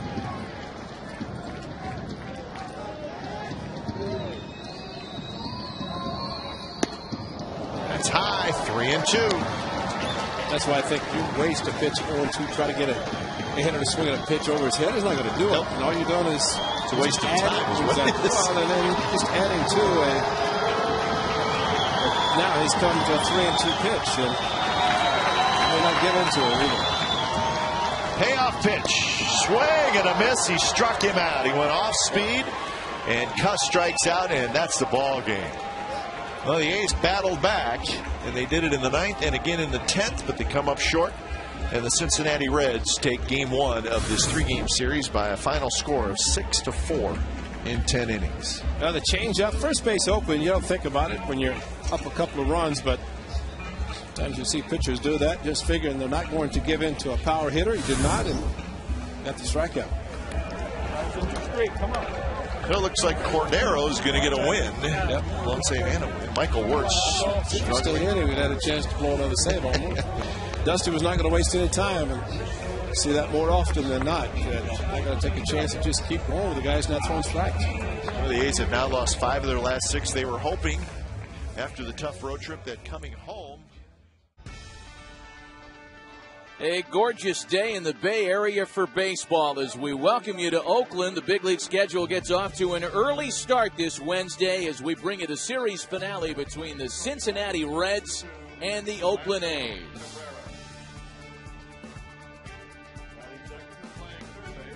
Afternoon baseball in Oakland alongside Sean Casey, Matt Vasgersian. MLB Network is proud to present an MLB.com production of the A's and the Reds. A truly spectacular day, partially obscured by Mount Davis. We'll get into that as we continue. Here's Sean It's the last of this 3-game series. The Cincinnati Reds looking for a sweep. Today, the A's have Vin Mazzaro, the second-year right-hander out of New Jersey, trying to stop a slight skid. Last worked on Friday at St. Louis, allowed 4 earned runs over 5 innings of work, and took a 6-4 loss to the Cardinals. Johnny Cueto takes the ball for the Cincinnati Reds. He's been terrific this year. He has been terrific. He's been one of their go-to stars. Big reason why they've been hovering around the first place in the Central all year. Talking about the standings for each club, in fact, the Oakland A's have fallen on hard times in the month of June. It wasn't long ago, a month ago, they were perched atop the West. For the Cincinnati Reds, they're standing in a little better shape in the National League Central, just a game back of the Cardinals' pace atop the pack. And speaking of the Reds, Sean, they've been doing it with some pretty big offense. This is the National League's top-ranked offense in a number of categories. It really is. I mean, they have got it done offensively. Brandon Phillips is having another great year. Jay Bruce has swung the bat well. But Joey Votto, this guy has been the key all season long, really becoming one of the best hitters in baseball. He's driving in runs, hitting a lot of home runs. But this is the big surprise, Johnny Gomes right here. He was expected to be a platoon player with Lance Nix all season long, and Johnny Gomes has stepped up. He leads the team in RBIs with 49. He's hitting .434 with runners in scoring position with 2 outs. Been pretty impressive. Johnny Gomes has probably been the big surprise for the Reds this season. Setting a National League record. 2 gone now for Joey Votto. Votto's had a nice series. 3 for 10 with a home run that came on Monday in the Reds' extra innings win. And Sean likely headed to the All-Star game this year. Yeah, and that home run he hit the other day, that's why he's so good. It went to left center, absolute rocket, and that's what he does so well. He does a lot of his damage in left center, right center gap, and that's why he hits for a high average, because he uses that left field so well. But man, this guy's an all-star, becoming one of the better hitters in the game, and he's really their main run producer. 2 gone, bases empty for him here in the top of the first. Votto's hit safely in 9 of his last 10. And the 2-1 from Mazzaro. There's another breaking ball. That one down low. 3 balls and a strike. Now, when I was still over there, obviously my last year in 2005, holding down the fort at first base there for the Cincinnati Reds, Joey Votto would come up and play at spring training games with us up to join us for a little bit. What a great kid, and it's just really neat to see him become the player he's become over these last couple years. Canadian guy. Yeah, Canadian guy. Soft-spoken, real nice kid. All the Canadians are soft-spoken and nice, it seems like. Say anything unkind about the Canadian guys. Matt Stairs, Chris Reedsma, Jason Bay, Joey Votto. So Votto's aboard with 2 gone. And now it's Brandon Phillips, who had a 3 for 5 game 2 of the series last night. Phillips starting play just over 300 with 9 home runs and 24 runs driven in, having a fine season. And leading the NL in runs scored. This guy is getting on base, scoring a lot of runs. Sometimes gets overlooked too. It's one of the better second basemen in baseball. A Gold Glove winner back in 2008. Votto will pick his spots and run, by the way, as Phillips hits the hole on the right side. That shot past Mark Ellis. Votto trying to wrap and now stopping at second base. So runners at first and second here to start the day with 2 gone against Mazzaro. Nice piece of hitting, kind of got inside that ball, shot to right field. Good base running though by Joey Votto. Maybe had a chance to stretch out to get to first and third, but with 2 outs you really don't want to do that. If you see Brandon Phillips here, gets inside the ball, shoots it to right. Obviously Votto, you got to know your outfielders, right? He knows Gross has a cannon, and he realizes, all right, I don't want to be the third out at third base. I'm going to stop there at second, keep this inning going. Yeah, Joey Votto, even a Canadian knows that when you're playing against a guy who played college quarterback in the SEC, right? Right. As Gabe Gross did at Auburn, you're not going to take many chances early in the ball game on a guy like that. Yeah. Oh, he can throw the pill now. And he also knows that Johnny Gomes is up there in the league leaders of the runners in scoring position with 2 outs, knowing he's coming to the plate and has 49 ribbies. So he's going to give Johnny a chance here to drive him in. Gomes is the Reds' RBI leader. Though stuck in a 1 for 15 slide here on this Reds road trip. Oh, that comes in and gets him. So the Reds with 2 gone on a walk, a base hit, and now a hit batsman have loaded the bases in the top of the first. It never feels good to start your day off. You got a day game out there, battling to wake up.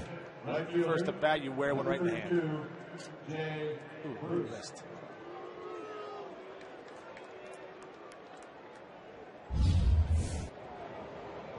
So a little early jam for Vin Mazzaro to try to crawl out of. He'll have to face a left-handed hitter. This is a tough part of the lineup here for the Reds, given it's Bruce and then Lance Nix, back-to-back left-handed batters. Bases are loaded. And Jay Bruce has been swinging the bat well lately. He's got off to a slow start, but in his last 3 games, he's hitting .455. Big spot for him right here. Maybe looking to jump on that first pitch fastball. Bruce has had a nice series, 4 for 7 here in Oakland, and he takes a first pitch strike. 9 home runs, 31 runs batted in for young Jay Bruce. Still finding that consistency at the big league level after his rookie campaign last season, beyond now 0-2. I think a big key for Jay is to keep using that left center gap. When you see Mazzaro here, busted him away. His first 2 fastballs out of the outside corner. So we're going to try and stay away from Bruce. Suzuki sets up off the plate, and Bruce fouls it away. When you watch Jay Bruce swing the bat, Sean, and we had him in Studio 42 at MLB Network in the offseason, really a pure left-handed stroke. It's hard not to imagine this guy's going to turn into a 300 hitter every year at some point. Yeah, he has the ability to be that 300 hitter with 30-something. He deals. And here's a smash into right field. That's a base hit. One will score. Here comes another to the plate. He will beat the throw, Brandon Phillips. And Jay Bruce with a big 2-out single to give the Reds a 2-0 lead. Sinker away, sinker away, sinker away. And I really believed, he wasn't trying. That is not where he wanted that pitch to go. But Jay Bruce waits on him. They try to get inside. Doesn't get it inside enough. It's too good of a pitch, 0-2. And Jay Bruce is too good of a hitter. And if you're going to make that mistake on him, bases loaded, he's going to make you pay. Nice piece of hitting right there by Jay. A golden opportunity now for Oakland. Gabe Gross, the batter, left-handed hitter, a strikeout victim in his first plate opportunity today. It's the first time that the A's have really made Cueto work today.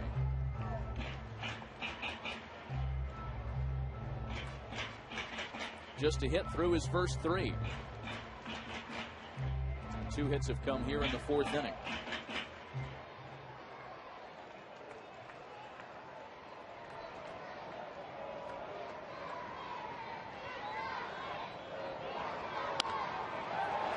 Swinging a little one-hopper to second. Phillips will come home. They get the out at the plate and turn it into a double play. Wow. That's a great play right there. Brandon Phillips probably could have caught that on the fly. Lets it bounce. Obviously, it's not infield fly because it's not in the air. Not a pop-up in the air. I think that's what Bob Guerin's saying. Hey, it's an infield fly. Because you saw Brandon Phillips right there not catch it. It's almost like a low-line drive. What a smart play by Brandon Phillips. Gets the out at home, rings up and gets a guy at third. Start the clock. Start the clock, America. He's about 20 seconds from being run. He's saying, Bob Guerin's saying, the ball's in the air. It's an infield fly ball, but that ball could have got down. He got him. He had to do it at that point, right? Jerry Cromer's not going to not stand for that all day long. Bob Guerin had to make sure at that point that he got thrown out. Bob Guerin's got to get thrown out right now. And I'm not sure if he absorbed any of those argument skills or not. Here's Adam Rosales now. And there are runners at first and second that remain after the double play. Man, the A's have bases loaded and nobody out. Ty Waller, by the way, is going to be the acting manager now. The bench coach will take over. He's got the lineup card in his hand. Man, they were sitting pretty about 2 minutes ago. Now you got the manager ejected, 2 outs, first and second. You know what? That also does, too, that gives the pitcher, that gives Johnny Cueto a little bit more life, too, saying, okay, we got a break right there. We got 2 outs. I got to try and slam the door here and get out of this unharmed. When you're going bad, it goes bad. It's the kind of stuff that happens, yeah, right? Exactly. Here's a 1-1 home to Rosales, and it's 2 balls and a strike. Mark Ellis waiting next for Oakland. The A's trying not to let this one-time bases loaded, nobody out opportunity go by the wayside.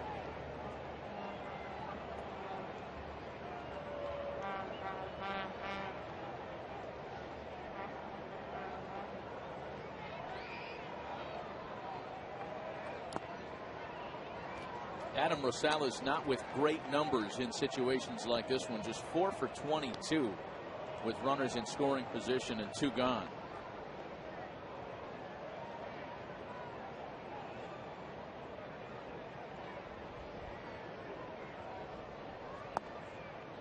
Big breaking ball stays off the corner, and it's full 3-2. The Royals and Nationals are underway. Keep you posted as to scores from Washington, D.C. Steven Strasburg on the mound for Washington today. That's the other early game in the league this afternoon, and Rosales is caught looking at a slider. Bases loaded, nobody out, and the A's are turned away with nothing, thanks in part to this controversial double play. Still 2-0 Reds.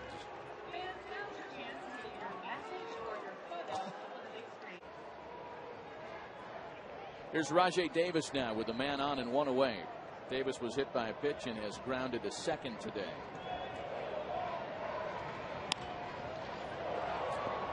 Fly ball is central. Bruce Stubbs is there. A lot of aggressive approaches today, Sean. A lot of first ball swinging. It really has been. I was just thinking that same thing. And, you know, as a pitcher, you start feeding off that aggressive nature. That pitch right there looks like a pitch that Rajai Davis could handle. But right when he goes to swing, it has a little sink on it, runs in on his hands. That's where Cueto gets you to pop up. But he's had a lot of quality first pitch strikes all day today. So with 2 gone now, it's back to the top of the order. Coco Crisp, who singled in the 5th. He first pitch swings a lot too, or bunts. And takes a strike. There's what I'm talking about, Matty. Quality first pitch strikes. That's not a 4-seamer right down the middle. That's a little 2-seamer right on the outside corner at the knees. That's how he gets to 0-1. He's been getting 0-1 there all day long. Should Crisp have success? Derek Martin's next, trying to bunt for a hit, puts it in a good spot. But a very good play by Ramon Hernandez is able to get him by a step. Not a bad idea. Instead, the A's are turned away in the 7th, still 2-0 Reds. Well, Johnny Cueto had the bullpen hold up behind him. Nick Massett kept his line clean. Cueto was outstanding this afternoon. 7 scoreless innings. He scattered 7 hits, punched out 4. And Johnny Cueto leaves in line for the victory here this afternoon. It would be his 7th of the year. I think a big part of Johnny Cueto's day today was, of the 30 batters he faced, he threw 21 first pitch strikes. And when you're living like that all day long, where you're consistently up on batters 0-1, 0-2, you're going to have some success. I think we saw that from Johnny today, was getting up on guys and putting guys away. Matt Yaloff, Dan Plesac, Mitch Williams, and Ken Rosenthal are teed up back at our MLB Network studios. And MLB Tonight will start as soon as we're done with the A's and the Reds, and it looks like that moment is near. That's going to do it in Oakland. The Cincinnati Reds began this road trip by being swept in Seattle. They respond by traveling south and sweeping the Oakland A's. So the Reds heading back home with a 3-3 trip and a chance to end the day, depending on what happens with the Cardinals and the Blue Jays, back in first place in the National League Central. Well, they're back on the winning streak here with 3 in a row. Johnny Cueto, really the story today, came out through 7 strong innings. Great baseball, just filling up the strike zone, and the big blow was really Jay Bruce in that first inning when they got bases loaded, and Bruce got that fastball down and in to get those 2 runs in. Johnny Cueto congratulating his mates after the victorious performance in Oakland this afternoon. Cueto gets the win and improves to 7-2 as the Reds have defeated the A's 3-0. People are anxious and excited about that. Strike 1 to Jay Bruce, 282 batter, 9 home runs, 33 runs batted in. Of course, as much news as the Volquez start made. I mean, there's that part of this whole thing in and of itself. But the man who followed Volquez that day came out of the bullpen, the Cuban Aroldis Chapman. For more on that, here's Jim Day. Guys, you talked about a midseason trade. Imagine adding an elite pitcher to your starting rotation and a left-hander that throws in the high 90s in your bullpen. We asked Walt Jocketty about the timetable for Aroldis Chapman, and can we expect Aroldis Chapman in the bullpen for the Reds this season? You know, with Volquez coming back probably a little bit sooner than we expected, and Bailey's really not that far away. We didn't really think there was a great opportunity for Chapman as a starter up here. So we felt the best opportunity and where we might need the most help is in the bullpen. So we put him in the bullpen the other day behind Volquez, and we will try to get him used to pitching out of the bullpen here for the next few weeks and see how he handles it. But we might be able to use him as a starter later, certainly next year. But right, we still see him as a starter. But for this season, we felt that the chance to use him sooner would be out of the bullpen. And while Jockey first said 2 weeks, expected to be at least 2 weeks for Chapman, but then he backed off on that and said most likely 3 weeks, that you will, barring any injuries or any setbacks, you'll see Aroldis Chapman in the Reds bullpen in about 3 weeks. And guys, he's done it before. He's done it for the Cuban national team, so it's not foreign to him. Jim, thanks so much for that. 2-2 to Jay Bruce, and they appeal he didn't go around 3-2. I mean, I don't know how in the world, if you are a Reds fan, and the overwhelming majority of those watching this game are that, how you cannot be so excited about what might be and what is on the way for this team, which begins play tonight just a half game out of first place. But as Chris mentioned, I mean, talking about adding a National League All-Star, a bona fide #1, #2 guy in anybody's rotation in Volquez, as Bruce takes a walk. And the idea for, in the second half of the season, a guy throwing 100 miles an hour coming out of your bullpen to try and shut down a left-hander, and that's been a glaring hole in this Reds bullpen outside of Arthur Rhodes so far this year. Well, if you remember that a young man by the name of David Price from the Tampa Bay Rays, when the Rays first brought him up in 2008, they brought him up as a reliever, and he had major impact in the postseason for the Tampa Bay Rays that year. And the following year, in 2009, Price started the season down in the minor leagues back as a starter. And when they brought him back up on May the 25th, he was a starter again. So they used him when they needed him towards the end of the year as a reliever. He had great stuff, and you can compare him in a way to Aroldis Chapman. So just because you signed him as a starter right now doesn't mean you have to use him as a starter right now. Use him where your team needs him. When you're in the hunt, you've got to use your weapons. And I think that Jim Day, you're exactly right, that Aroldis Chapman coming out of the bullpen throwing close to 100 miles an hour can certainly help your ball club, especially if he can dial it in the strike zone. And Chris, you can also spot start Aroldis Chapman, because don't forget, they're going to back off of Mike Leake. In fact, he was supposed to be in the lineup this week, and there's a deep one. There's a deep one to right field, and an opposite field home run, a 2-run home run for Drew Stubbs to put the Reds in front 2-0.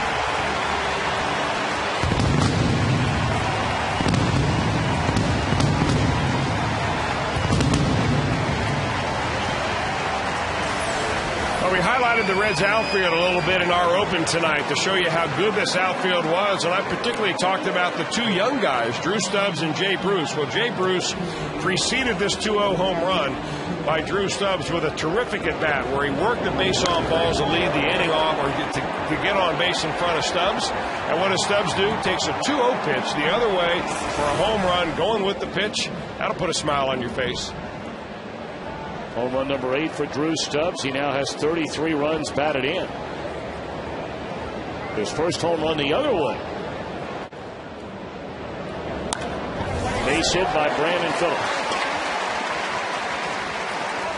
Well, Brandon up there swinging early in the count. This time did not want to become a victim of a strikeout call, which he didn't agree with. Last time that was the case with Brian Gorman. This time, first pitch he sees, line drive back through the box.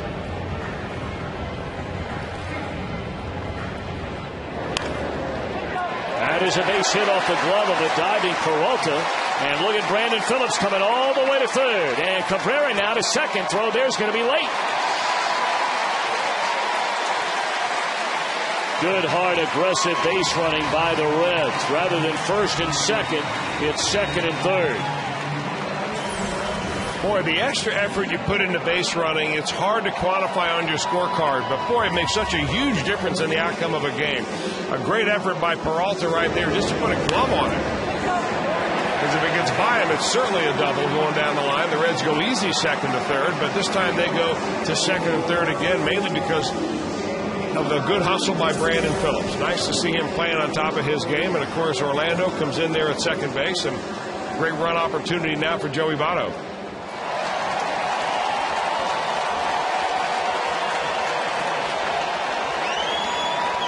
There at second, Brandon Phillips on at third. Reds looking to tack on to this 2-0 lead. Nobody out. And there's a walk to load him up. 3-2 to Roland. And he has walked in a run. Reds lead 3-0. Still loaded with nobody out.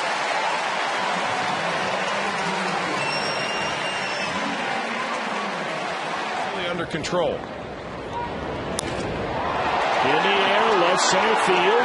Going back to get it is Crow at the track. Tagging and scoring Cabrera. Votto on to third. Give Gomes an RBI. And it's 4-0 Reds.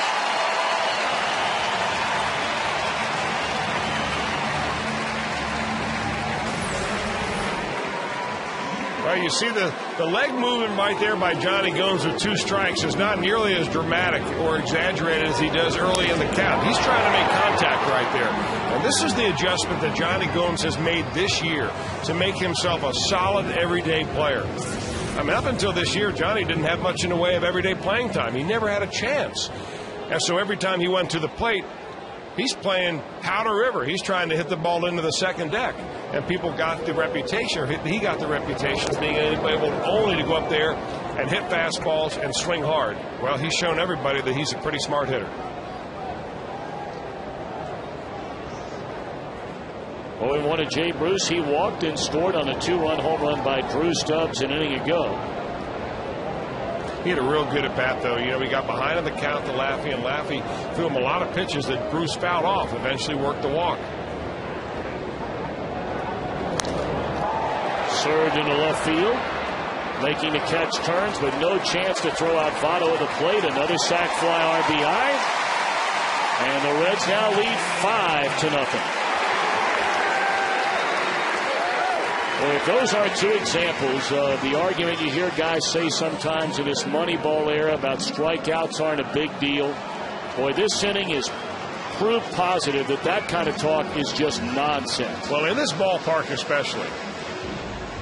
I mean, anybody who makes contact in this ballpark has got a chance to hit the ball out of the yard. You give me as many guys as can make contact as possible here, and I'll play them every day. Sidewinder Smith delivers low, ball 1 to Scott Rowland. Rowland struck out and then drew a bases loaded walk and a 3-run third.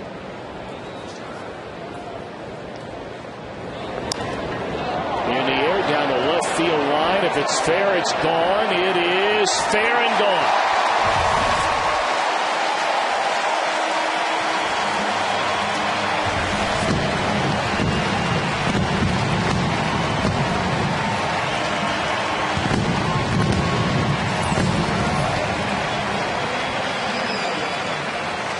Well, he went down to get that one, did Scott Rowland, from a sidewinding right-hander, Joe Smith, a native Cincinnatian. Welcome back to the Natty, says Scott Rowland. A ball that goes into about 6 rows deep down the left field line.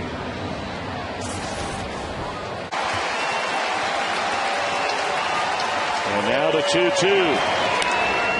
In the air and playable, it appears, for Miguel Cairo and foul ground. The Reds have won their 4th in a row. They go to 8 games over 500. Drew Stubbs knocks in 4 of the 10. And Aaron Harang pitches very, very well.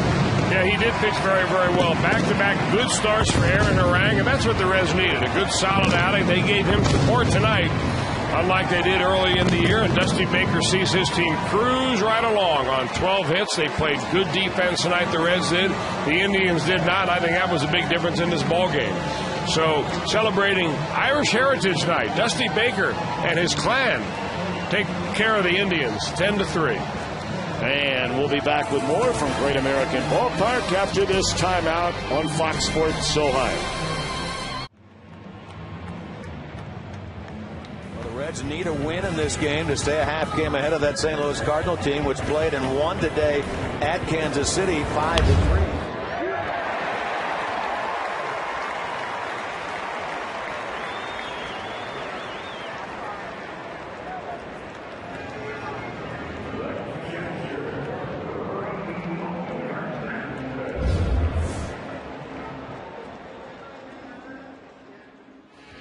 Going here in the bottom of the 5th inning with a leadoff base hit in the left field for Drew Stubbs. Stubbs had ended that 0-for-14 drought last night with that 2-run homer in the 2nd inning. He gets a hit here, and he's aboard. Ramon Hernandez, representing the tying run, comes to the plate here in inning number 5, home half. Masterson to first, bad throw, got away from Branyan. Hustling down to second is Stubbs as Branyan goes to get that ball. Just from up here, that did not look like that bad a throw. That's Branyan's fault. He tried to tag before the ball got there, and you can't do that. You got to catch the ball first, and then you tag. That was a bad effort by Branyan. I believe they just announced E1. I don't think they saw that on the replay. That throw was knee high right there, wasn't it? Right on the money. Batter now is Micah Owings. Batting out of the pitcher's spot. He's hitting 167 on the year, and he hits this ball hard and up the middle. That's a base hit into center. Stubbs scoots home. Throw is cut off. 1-run game. Indians 3, and now the Reds 2, as Micah Owings comes up with his 3rd run batted into the season as he gets hit number 3. One of those is a home run. Nice to have him pitching the way he is and hitting like that. That is the benefit of having Micah Owings out of your bullpen, especially when you're playing American League club, because they have no idea that he has the type of talent at the plate that he does. Masterson just threw him a fastball right down the middle, and I mean, that's a guaranteed RBI. He's lucky he didn't hit it out.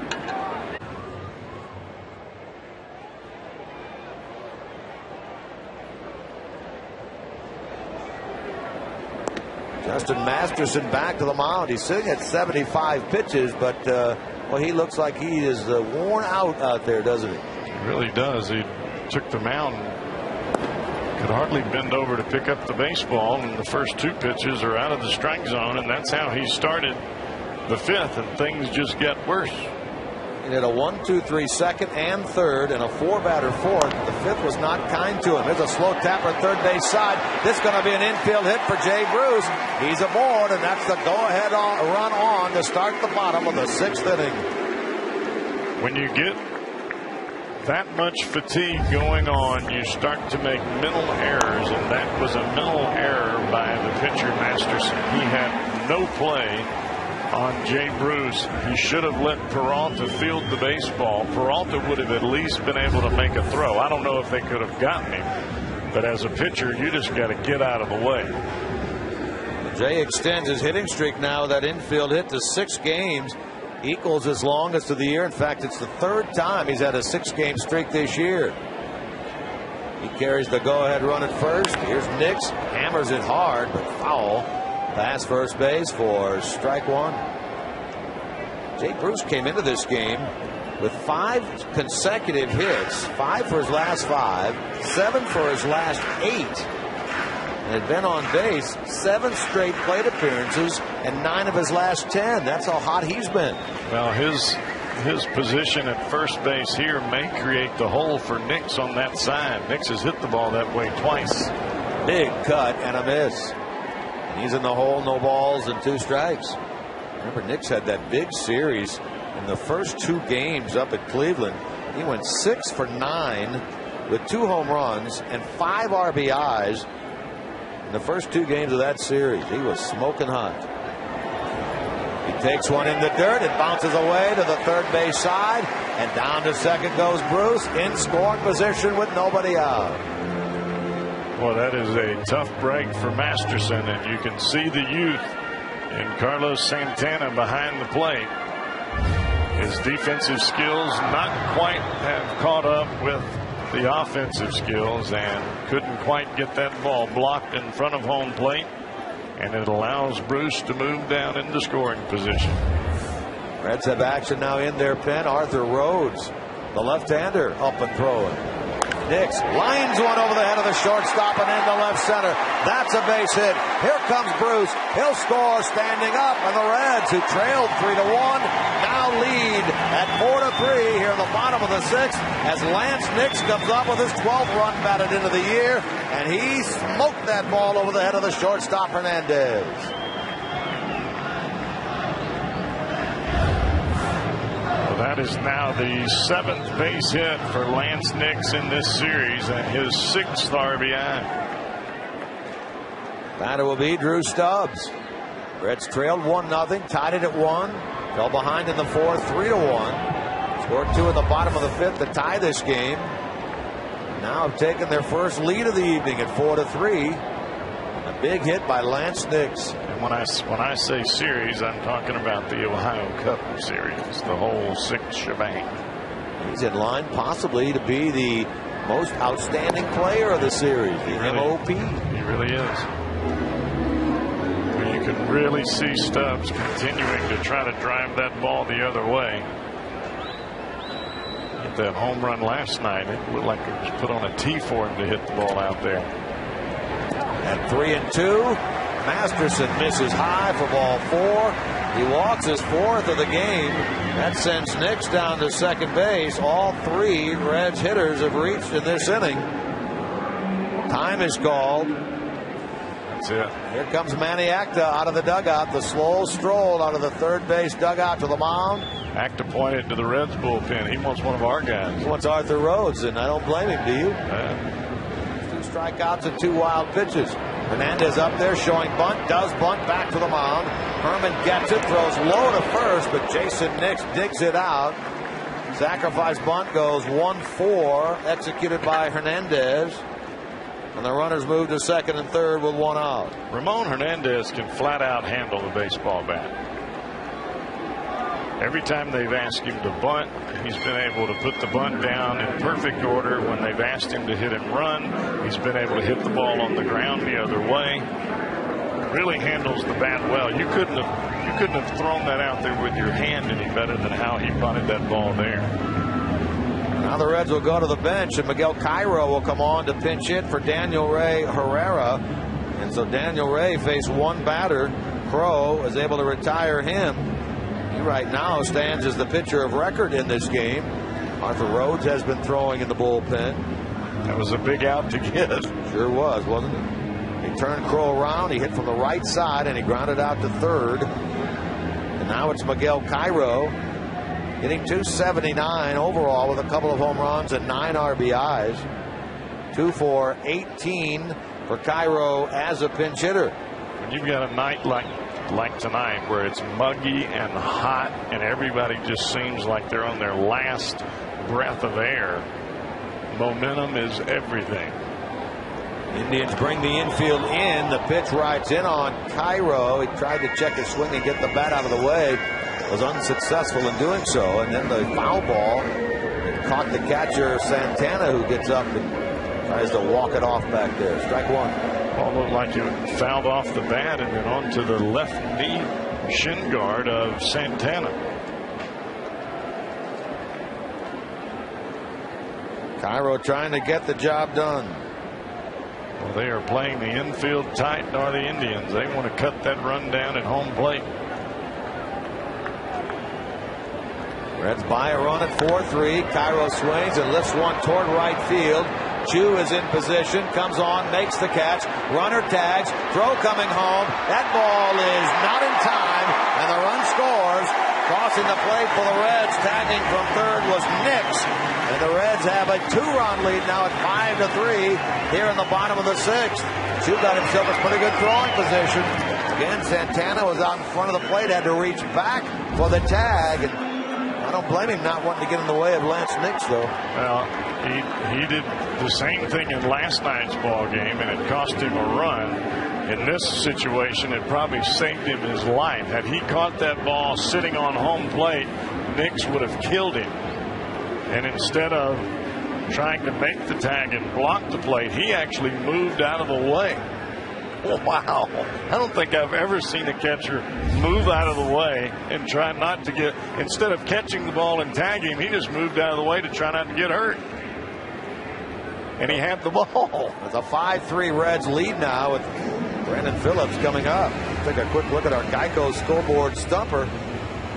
In the time it takes to wait in line at the concession stand, you could get a quote from Geico. 15 minutes could save you 15% or more on your car insurance. Tonight's scoreboard stumper in Major League history, 4 pitchers have struck out 20 or more batters in a game. Who are they? Major League history, 4 pitchers have struck out 20 or more batters in a game. Who are they? Tonight's Geico scoreboard stumper. Here's Phillips, runner third, 2 out. Swing, base hit into center. Big 2-out pick-me-up hit right there for Brandon Phillips. His second hit of the night, RBI 25. And the Reds have scored 3 times here in the bottom of the 6th and now lead at 6-3. It's amazing, Jim, how the Reds just keep on putting hits together with runners in scoring position, and then they get down to the spot that it is the most difficult to get a base hit with runners in scoring position, and that's with 2 outs, and Phillips comes through again. He was ahead in the count against this right-handed veteran, Shelley Duncan. And him 0-2. Now the count is full. With 2 men out, the runners will be on the move. Santana from second, Kearns from first, and Kearns represents the tying run. There they go. 3-2 pitch. Swing and a miss. He struck him out. And the Reds have won 5 in a row and have taken the first 2 games of this 3-game series against the Indians and hang on to the top spot in the National League Central. 1/2 game better than the St. Louis Cardinals. Final score, the Reds 6, the Indians 4. Back with more in a moment. Welcome.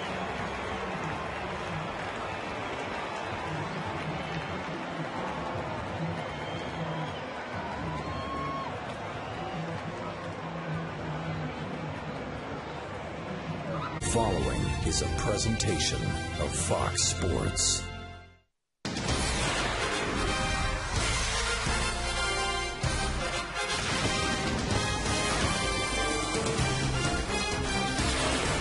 Well, after a little bit of rain early in the day in Cincinnati, the sky's beginning to clear, and it is a beautiful night for baseball at Great American Ballpark. And the opening game of a very interesting 3-game series. The 2-time defending National League champion Philadelphia Phillies, the former team of that man Scott Rowland, come to town to take on the Cincinnati Reds. Hi again, everybody. Alongside Chris Welsh, I'm Tom Brenneman. Welcome, as always, to Reds baseball. And, Chris, we talked about the stretch of games beginning tonight, 3 at home, then a 10-game road trip through Chicago, the Mets, and against this Philadelphia team again.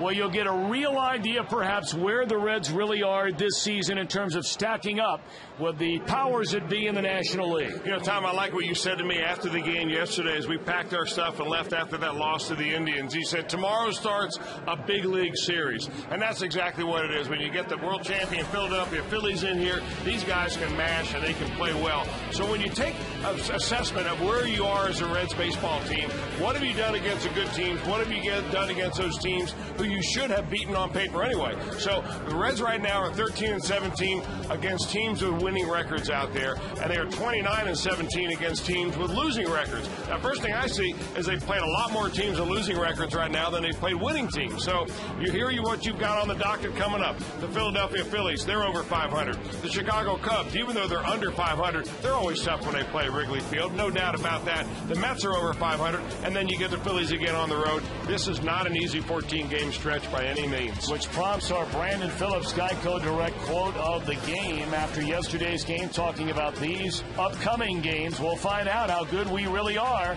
We can compete with anybody, but competing is over now. It's about winning. So you try and go out there and get the Philadelphia Phillies. You're getting Kyle Kendrick in the opener, Joe Bland tomorrow, and then their ace Roy Halladay Wednesday. I find it refreshing. Finally, Reds players and brass, upper office people are talking about winning, not competing. It's about winning. It isn't about practice. It isn't about competing. It's not about staying in the game. It's about nailing down a championship, and that's what they're out to do. And the guy who will try and start the winning ways is on the mound tonight. Johnny Cueto facing a mighty good Philadelphia lineup. We'll talk more about Johnny in a moment. Now 2-0 to Joey Votto.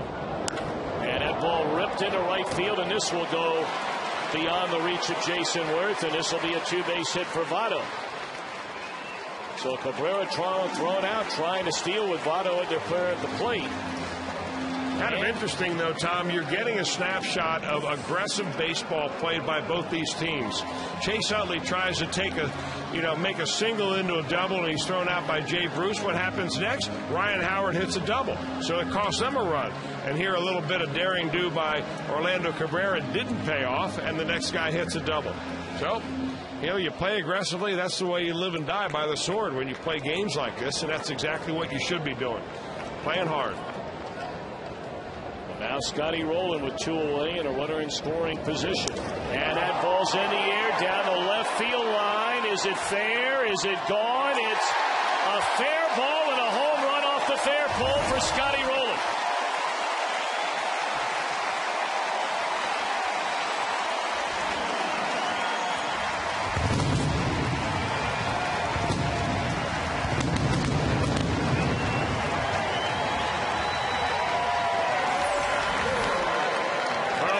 Scotty Rowland once again in Philadelphia.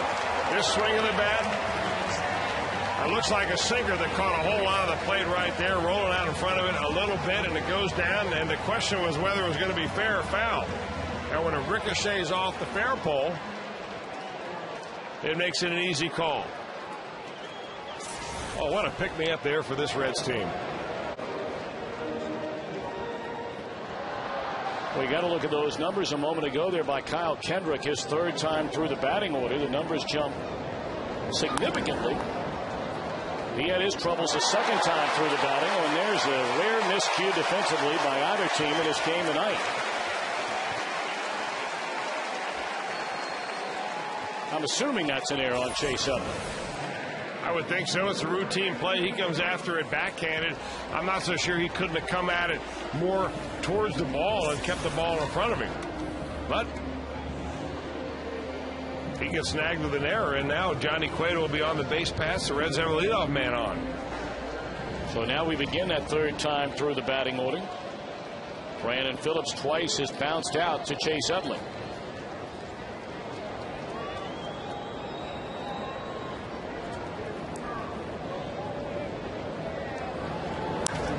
There's a rocket into left center field by Phillips.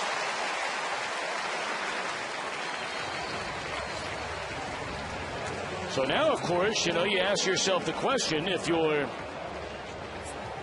Dusty Baker, or are you asking Orlando Cabrera to bunt in this situation? And we'll find out. Probably a pretty safe bet that he is up there to bunt. He has a pair of sacrifices so far this season. The Phillies, taking a look at their defense, are not quite sure if Cabrera's bunting. They've got Ryan Howard playing behind the runner over there at first base, Brandon Phillips. And they're going to let him swing away, and he dumps one into shallow right field. And on to 3rd goes Cueto, so Cabrera gets his 2nd hit, and they are loaded with nobody out in the Reds' 6th inning.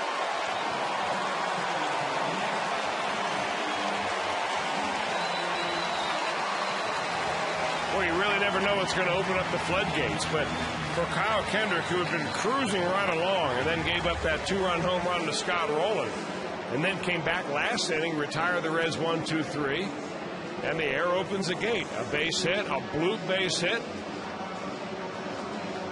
And now Rich Doobie's going to come out and try to settle him down a little bit. Now you have a chance to just bust this thing wide open. Only a 2-0 game now. And against this Philadelphia team, I mean, a 3-0 lead, even a 4-0 lead is by no means breaking it open.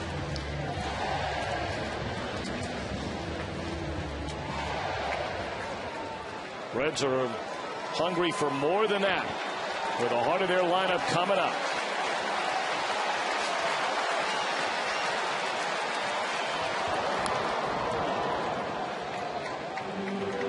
Votto struck out his first time up. He doubled down the right field line and scored on the rolling home run in the 4th inning.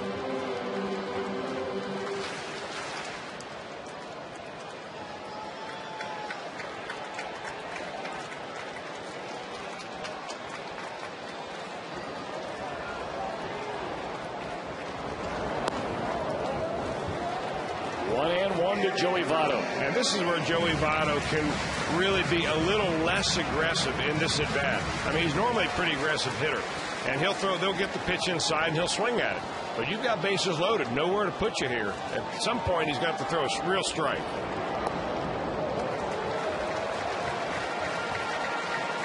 I mean, this situation, the pressure is entirely on the pitcher. And you ought to be able to shrink that strike zone down to about the size of a Kleenex box. 2-1 now to Joey Votto. Kendrick delivers. And it's ripped into right field. A base hit will bring in 1 run. They're going to hold Phillips at third as Cueto scores. It's 3-0 Reds. And they're still loaded with nobody out. Joey Votto does exactly what he ought to do. He gets a pitch he wants. This ball is a strike. It comes inside right there, and he loves that inside pitch. But that time he's looking for something inside because Kendrick missed away on the previous pitch. Hits it hard in the hole. The Reds up it by 1. Well, the Phillies do indeed have activity in their bullpen. David Herndon, a right-hander. Who is a Rule 5 draft from the Los Angeles Angels of Anaheim. And made his first career opening day roster this season.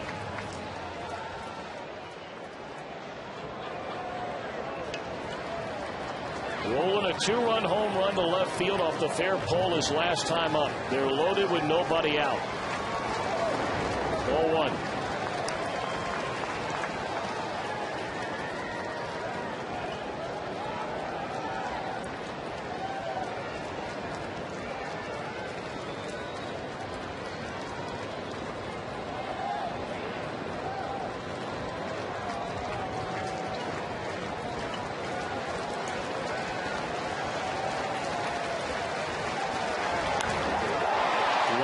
Center field. This will bring in another run. Phillips tags. He'll score. Throws those into third.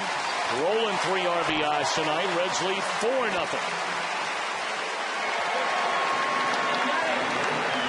Well, good job by Mark Merritt, the third base coach, and Brandon Phillips immediately upon this ball being lined up into center field. He knows halfway there that ball is going to be caught. So Phillips goes back to the bag. The Rowland family, go ahead. Go, Brandon, run.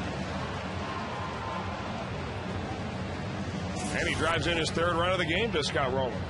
2008 World Championship, only the 2nd title in the history of the franchise. And they've won 3 straight division titles. Apparently he got dumb and got real smart in a hurry. 1, 2, 3/8. What a great night for Cueto. A standing ovation as he leaves the field. 0-2. Cordina, a 2nd-round draft choice, I beg your pardon, by the Reds in 2000. Played a total of 2 games for the Reds at the major league level.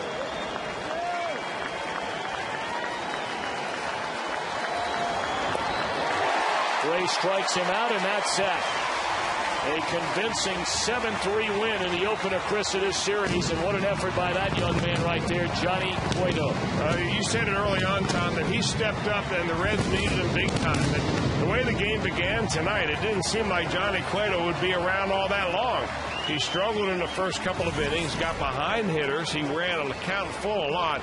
But, boy, the Reds played some great defense behind him. They made the plays they needed to. And then he responded by taking care of this very potent Phillies lineup effortlessly as he got down towards the 5th, 6th, and 7th inning. So a great job again. 3rd consecutive superb game by Johnny Cueto. Well, the Reds have indeed been the comeback kids. They lead the major leagues with 24 come from behind wins, 2 more than the next closest team, the Yankees. And the Reds second only to Atlanta in all of Major League Baseball with the 13 wins in their final at bat. The Braves have 14. And of course, interestingly enough, the Braves got one of those against the Reds.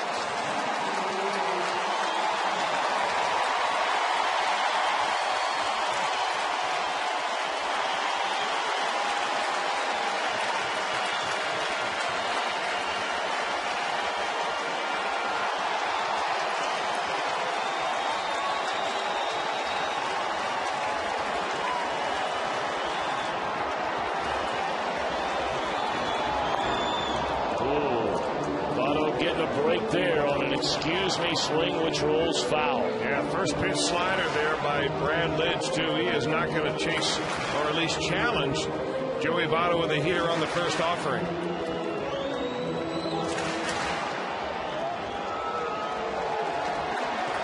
Four of Votto's 16 home runs have come from the 7th inning or later this season. And the 0-1 on the way. Off the inside corner. And again, not a fastball from Lidge. I think those are both splitters, actually. I mean, it's really tough to tell because both of his pitches, a splitter and a slider, go straight down. You can really only tell when you see it in slow motion coming out of his hand if he's got that ball stuck between his index and his middle finger. 1-1 to Joey Votto. In the air, right center field. Did he get enough? Tie game! Holy Moses, Joey Votto has delivered!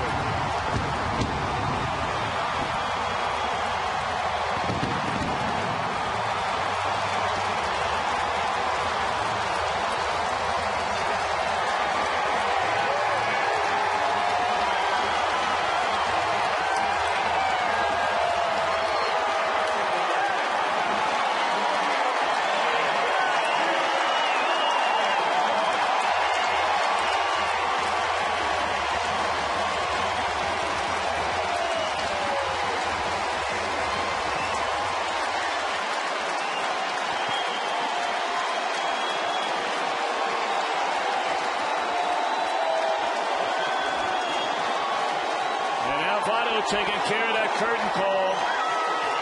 Joey Votto is a team guy all the way. He wants Johnny Gomes in that box to win this thing. And a roller out in front of the plate. And that'll win the inning dramatically with 2 outs and nobody on. They found a way to get him to the plate. And boy, does Votto electrify the crowd. A 3-run home run, sending us to the 10th inning at Great American Ballpark. 0-2 to Nicks. And that's the old ball game. I give credit where credit's due. Phillies gave it up in the bottom of the 9th, but they put a 3 spot on the board in the top of the 10th to win it. I'll tell you, they're a championship caliber team. There's no question about that. That is an understatement, obviously, but they came back after giving it up to score 3 runs, not just 1 run, but they put it on the best Reds pitcher that Dusty Baker could run out there at Arthur Road. So, you know what? You have to give credit. This is a good ball club. They come in here. They're desperate to win a ball game. The Reds battled back. You got to be proud of the way the Reds came back in the 9th inning. Joey Votto, the hero for a while. They just could not finish it off. So the rubber game tomorrow, an afternoon game, not on TV, but it will be a rubber game against the Phillies and a good one to watch. So come on down to the ballpark. Plenty of seats available.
Now the pitch to Bruce, and here's a high drive right field.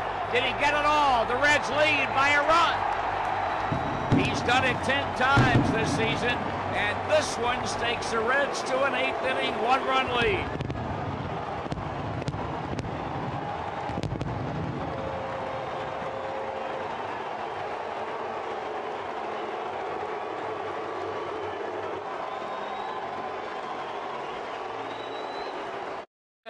Swinging, ground ball, charging is Phillips. Pick it up, underhand to first. And this one belongs to the Reds.